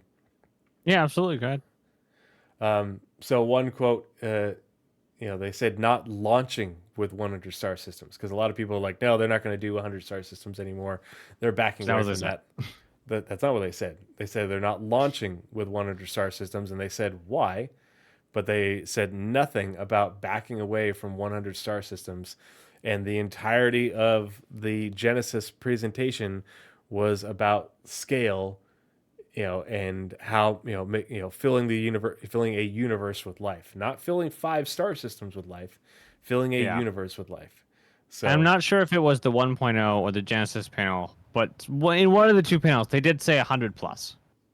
There are 80 star systems on the star map. I'm not saying they've expanded them. I'm just saying the tech allows them to dream of a time they can go beyond the current star map. We still have the entire region of the Krthak that is not on there. That they will eventually, given the time and money, want to go into that storyline. Yep. We talked about it before, but like, I'm super excited about the main story. I am, how remember when they did the, for the Valakar fight and they had the that one player, that one friend. Mm-hmm. Well, I'm not that one friend in terms of wearing goofy stuff. I'm that one friend who, as like the new MMO comes out and we're all grouping up to, work our way up and everything, and we have to go and do all the different quests. I'm the one friend that wants to stay and talk to the NPCs and read all the scrolls that you find and get all the story. And everybody's like, no, no, no, come on, we got to keep going. We got to get here so we can grind you up to do this PvP raid content. And I'm like, but the story, and it's back here, and I'm super excited about the story, because the way they described it, it doesn't feel like it's a thing, because it's not a traditional MMO, and you don't have to do that grind and everything, and you can pick up the story and put it back down later. Like that sounds good to me. I like the way they're Yep. presenting In a it. very modern way of going about it, and I really like how Hmm. they know like a lot of the most, I would say, of their audience is not I can, veg the entire like summer break and get through all the content. Like, we have jobs. Hmm. Sometimes barely have weekends, and some of us have kids, sometimes several kids to take care of. Like, Oh God. it's it's not it's just not feasible for and other like bigger traditional games are also taking note. Like, you gotta have 15-20 minute game times, not half an hour waiting in the lobby and a half an hour game. It has to be quicker than that. You have to be able to have more pause time, Hmm. because whatever happens, whether it's you know having to go to work, having to put it down, only having like 20 minutes in the evening right before you have to like turn in or go work out or whatever it is your routine is, whatever like friends, family you have, games have to work around that. Games are not the most important thing, and they have to contend with stuff that, eating, getting enough sleep is much more important. Yeah. Um, and it's really great that they are using it to introduce you to the world, but also to tutorialize the professions. I Hmm. think that's really smart too. It'll be interesting to see how that works for, okay, but I don't want to mine. Then can you do you just not do that part of the story, or how does that work? Um, but I think that that's really, they talked about that specifically because it's very much sandbox right now and nothing helps you. And I think having the story be the part that helps you along and introduces you to the different gameplay elements and the professions, so that way you're not trying to figure it out on your own, is sorely needed. Um, the let's see. Um, Oh, here's a quote that I pulled. It's a narrative experience that will be a crafted story through the star systems and professions of the Star Citizen universe, taking players on an exciting adventure that will finally kick off the growing tension between Earth and Terra. Finally, kick off. So the end of the story is where that tension kicks off.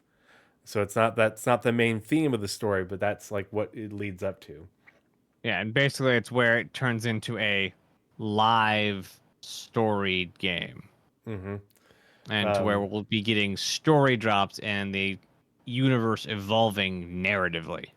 I hope that as they do those story drops, that they find a way to tie you back to how you to the story, your prologue campaign, um, to tie it in. I I don't know. I hope that the story is pretty irrelevant of the player. Like, Well, this is like the no, story that's going on. I mean, like you Like, circle back around to, okay, you get these story drops, and that this story drop can bring you back around to this mission giver that was part of the story chain. oh yeah, yeah, You know, yeah. The hey, reuse old of Michigan friend, for sure. Yeah, good to see you again. It's been a long time. yeah. Um, But I also like the powers at play are empires and mhm.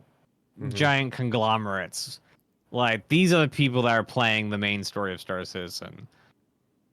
You are just along for the ride and whatever their whims are. I love that they heavily incentivized it by tying citizenship to it. And it heavily incentivizes it for people that would benefit from citizenship. If you want PvP and you want pyro, then you're not going to do, you don't have no need to do the story. It doesn't have any value for you. But if that's not your thing, then you get a lot of value, and it's very important for you to do that story because of that the value of citizenship. And they said there's going to be more benefits. The primary one is being able to purchase land anywhere in the UEE, whereas civilians have restrictions, so they can still purchase land in the UEE, but they just said that there's restrictions. And so my thought on the restriction is, and actually let's see if we can Not on find Castro. well, it's I want to find the screen with all the systems on it. Here we go. So in the 5-star systems that we have right here, if you're a citizen and you can purchase land throughout the UE, it means you can purchase land in Castra, Terra, and Stanton on any planet.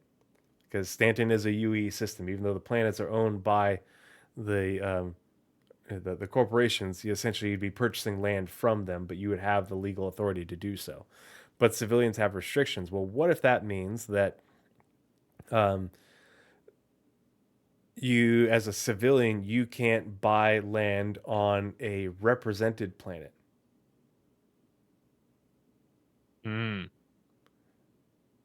So it's not as big of a deal right now because CASCOM doesn't have Senate representation. But what if, as a civilian, you can't buy land on Terra because it has Senate representation, and you are not you don't vote in that Senate rate? And like, I don't think Jen has representation either. But yeah, it's something It'll be to think interesting about, if it's like per planet what or per restriction system. per planet. Well, they said the verbiage was citizens can purchase land anywhere in the UE. Civilians have restrictions.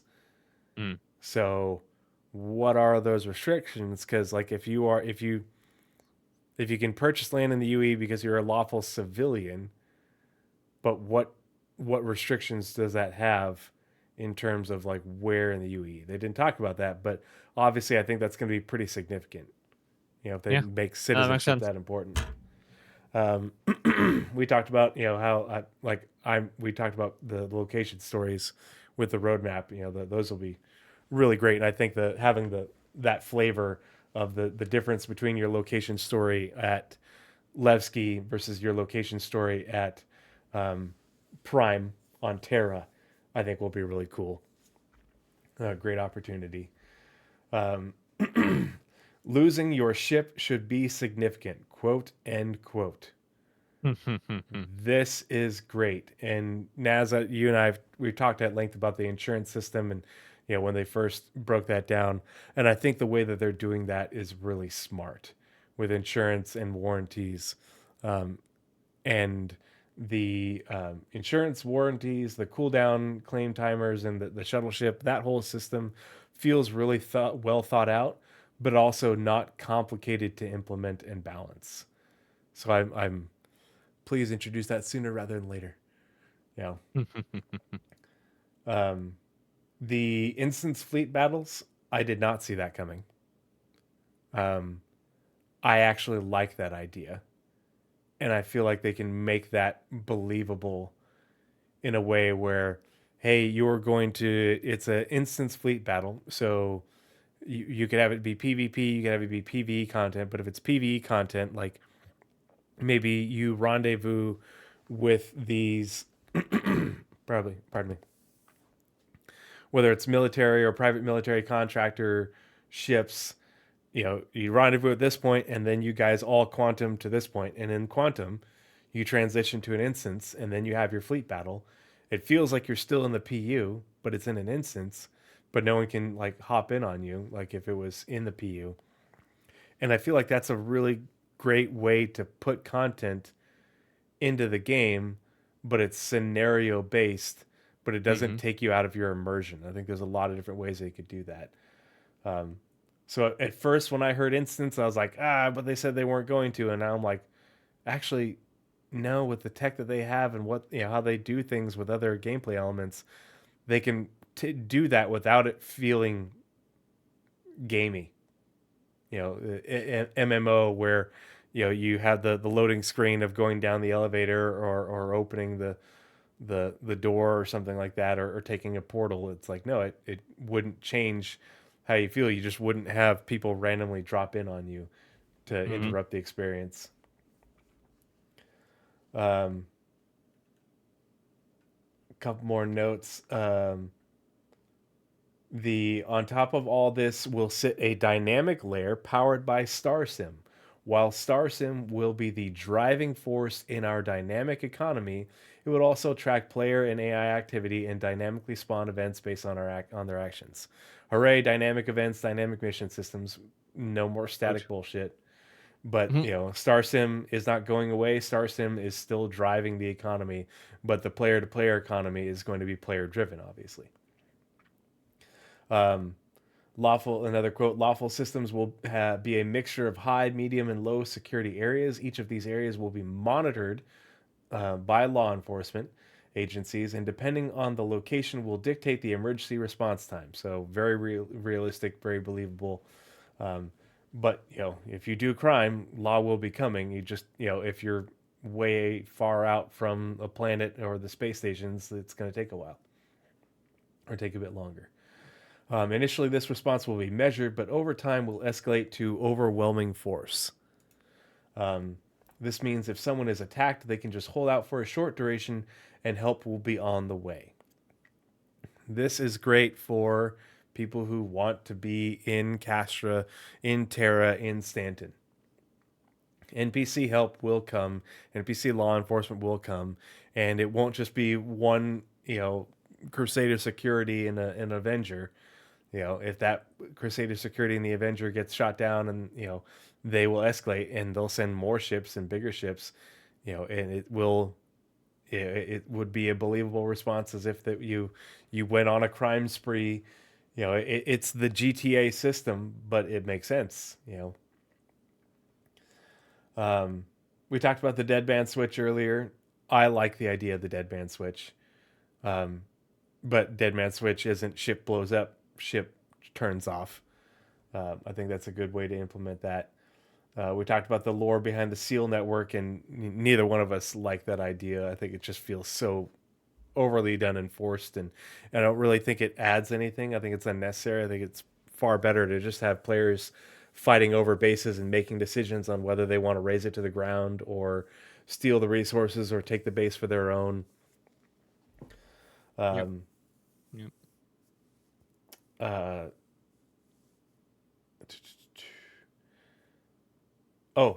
We talked about it for base building with the archetypes, hoping that makes its way back into NPC locations, and I hope the same thing for space stations. I hope we get multiple archetypes for space stations as well, but that also means that, okay, you'll have player space stations that feel like they belong in the universe because they will look like the other archetypes that are available in the universe, but that we also get more point of interest variety as well. I don't know about you, but I thought the big observation tower thing on the space station looked weird and out of place and really vulnerable. I'm like, and unnecessary again. Yeah. Like, what's the point of it? I could see it standing a little bit higher, but way the hell out here. When you can do the AR bird's eye view, like, I just feel like somebody's going to lock a torpedo onto that one little bit. and all it is a bedroom. Like, Yeah. it's no. I will take my bedroom in the core, please. I don't need no. Or give you the Nobody option knows. to not have it do that. I hope that there's a bit of customization in that regard. Well, you definitely don't have to build the crow's nest. Yeah. It's an optional add-on. It's an optional thing. Yeah, it's definitely an add-on that I don't. Nope. Yeah. Yeah. Um, Same. I like the Jupiter 2 look. I do think that in terms of presenting space stations, the grandioseness of the space stations um, uh, completely overwhelmed what CIG said, and and I think that nobody heard what they were saying. They just saw space stations and said, "Oh, holy crap, this is amazing!" And and this is the last bit that I have to say, but didn't appreciate what CIG was saying in terms of the amount of effort that would be required to build and maintain a space station. Um, Especially in correlating that with building player bases, where they Mhm. talked about, the space that we showed you before would take months of concerted effort, and that's a planet side base, which is ostensibly less than a station. A station is going to be a massive effort for a large group of people over a long period of time, and that's just to build it, not even talking about keeping it running. But no one's talking about that part. And it's that Factorio thing of, oh, I'm going to build it and automate it, and it's going to run on its own. And it's like, no, nothing about Star Citizen is that way or has ever been intended to be that way. But people saw how cool the space station looked, and they didn't think about the work to get it, Yep. and then to keep it running afterwards. And so we've talked about this, like how this CitizenCon is probably going to be a come to Jesus moment for a lot of people on, like, is this the game they want to play?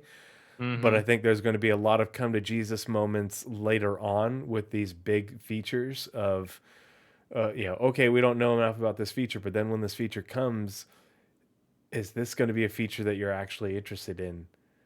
Um, Once it comes, you know, makes it into the game. Like Yeah. Naz is going to be into base building and crafting for sure, 100%. Even if it's not as, you know, even if it's not in, space engineers level or anything, it's going to be your thing. But there's going to be a lot of people who probably are going to be like, nope, that's not what I thought, and are going to dip out. And I don't think that there's nearly as many people who are going to be building space stations as uh, when push comes to shove, as people who think that they're going to be building space stations right now. Yeah. But that's all that I've got um, in terms of thoughts. Any other closing thoughts, Naz? Because we're coming up on 4 hours, so I think Yeah, we we've are. beat this horse. Um Honestly, I've done so many post CitizenCon streams of my own. I don't know what to add. I think we covered it both in the roundup in here pretty well. But Mm-hmm. we'll also be talking about this, for the next year. So whatever we didn't cover here, we'll be covering throughout the year. Um, like I said, it's nice to have a goal. It's really nice to have a goal. Yeah, it's nice that they And they laid it down, but it's mhm. going to take a lot to flesh it out, for sure. and I'm really excited to see. And it seems like they're now switching, or they have switched, and they intend to stay switched to a all Star Citizen development till 1.0. That's actually, sorry. That is a good point, and I meant to bring that up because I wanted to hear what you Yeah, thought. absolutely, absolutely. So we got 2026 for Squadron. Mm-hmm. We don't have a timeline for 1.0, but Right. it would make sense for Star Citizen to be in a much better position and much more complete position when Squadron releases. I don't think Yep. we're going to be 1.0 in 2026, but I don't think we're going to be that far behind. Um, I think we'll be on the back half to the road to 1.0 at that point, Mm-hmm. if not the last quarter mile essentially. Um, I think they could get a tier 0 version of everything they said in by 26. Not by mm, 26, but by the end of 26. the See, that's for me, it's the story that I think is going to take a while. I don't think they want. I don't even think much like Satisfactory. I don't think they even want to touch the story in the game until the drop of 1.0. Yeah. I don't think it's even going to like. It's going to be worked on. It's going to be polished and it's going to be finished, and then it will be held until 1.0 drops, and then we can play the story. Oh yeah, no, I don't think they're going to release it incrementally. I'm just saying that the amount of work to make a story, Mm. like they're talking about, I feel like was going to be pretty significant along with everything else. And Mm-hmm. that's why I think it's a bit farther out at least. I think my question, and it's not related to 1.0, is Squadron 42 Episode 1 releases in 2026. Mm-hmm. When are they going to start working on Episode 2? If they're If they're working, smart, if they're actually finally smart, post 1.0. could be. Because we've had way too long. I know they know Mhm. that splitting the resources has cost them years of development. Mm-hmm. And so if they can just finish Star Citizen 1.0, there's a lot less work to continue development on it. They can move back to Squadron, finish that, then come back to Star Citizen for another big push. And then as Squadron Episode 2 finalizes, all the forces on Star Citizen, then as Squadron Episode 2 finishes and releases, they can move that back for Episode 3. That way, the force of the company stays on one project. I think that they're going to spend a lot more effort on Star Citizen going forward. It's just interesting because they talking about how, like, we're still polishing Squadron and will be for another year and a half or so. Mm-hmm. And they talked about, they said last year how new features will get, built for the PU and brought into Squadron, what new features there are. But, obviously there's not going to be a lot of new features to bring into Squadron. It's just, keeping Squadron 42 Episode 2 and Episode 1 at feature parity with Star Citizen as Star Citizen develops. But it makes me wonder, like, okay, if you've got these strike teams polishing Episode 1, who are the teams that are going to be working on Episode 2? If the feature development will stay on Star Citizen, and when will they start working on that? Will those strike teams be all working on Episode 1 until Episode 1 releases, or as they finish their work, will those strike teams stay on Squadron and begin I work on Episode wonder 2? I wonder if they're going to wait for I don't know what word I wanted to put there.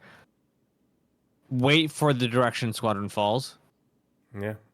as far as sales go and see, like, should we we're gonna build it, but how fast should we build it? Is this going to be something that we can sustain, or do we have to really focus on Star Citizen as the thing that has built this company Mhm. and as the thing that we will make the company money going forward? Yeah. Which one's the side project is the question. Yeah. Well, it's going to be interesting. Yeah. I'm going to go ahead and pause this and we'll switch screens. And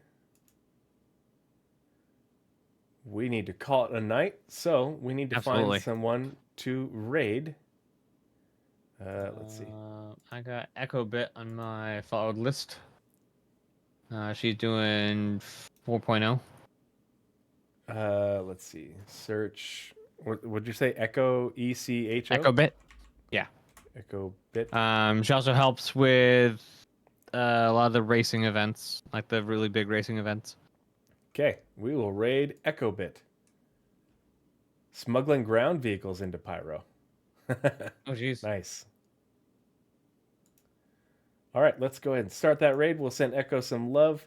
Thanks again, everybody, for coming and hanging out with us this evening. Thanks again so much to Grim for the raid and for all of you who stuck Axis. around and hung out. And Axis, yep. Really appreciate it. come hang out some more. I'm going to be playing Star Citizen probably tomorrow night and Friday night and hopefully Sunday night. So keep an eye out on your notifications and come hang out, and we'll talk more and we'll hang out. And Naz and I will pick a date because we got to cover the monthly reports. It just came out today. Yep. Cheers. Thanks, everybody. 07. Bye.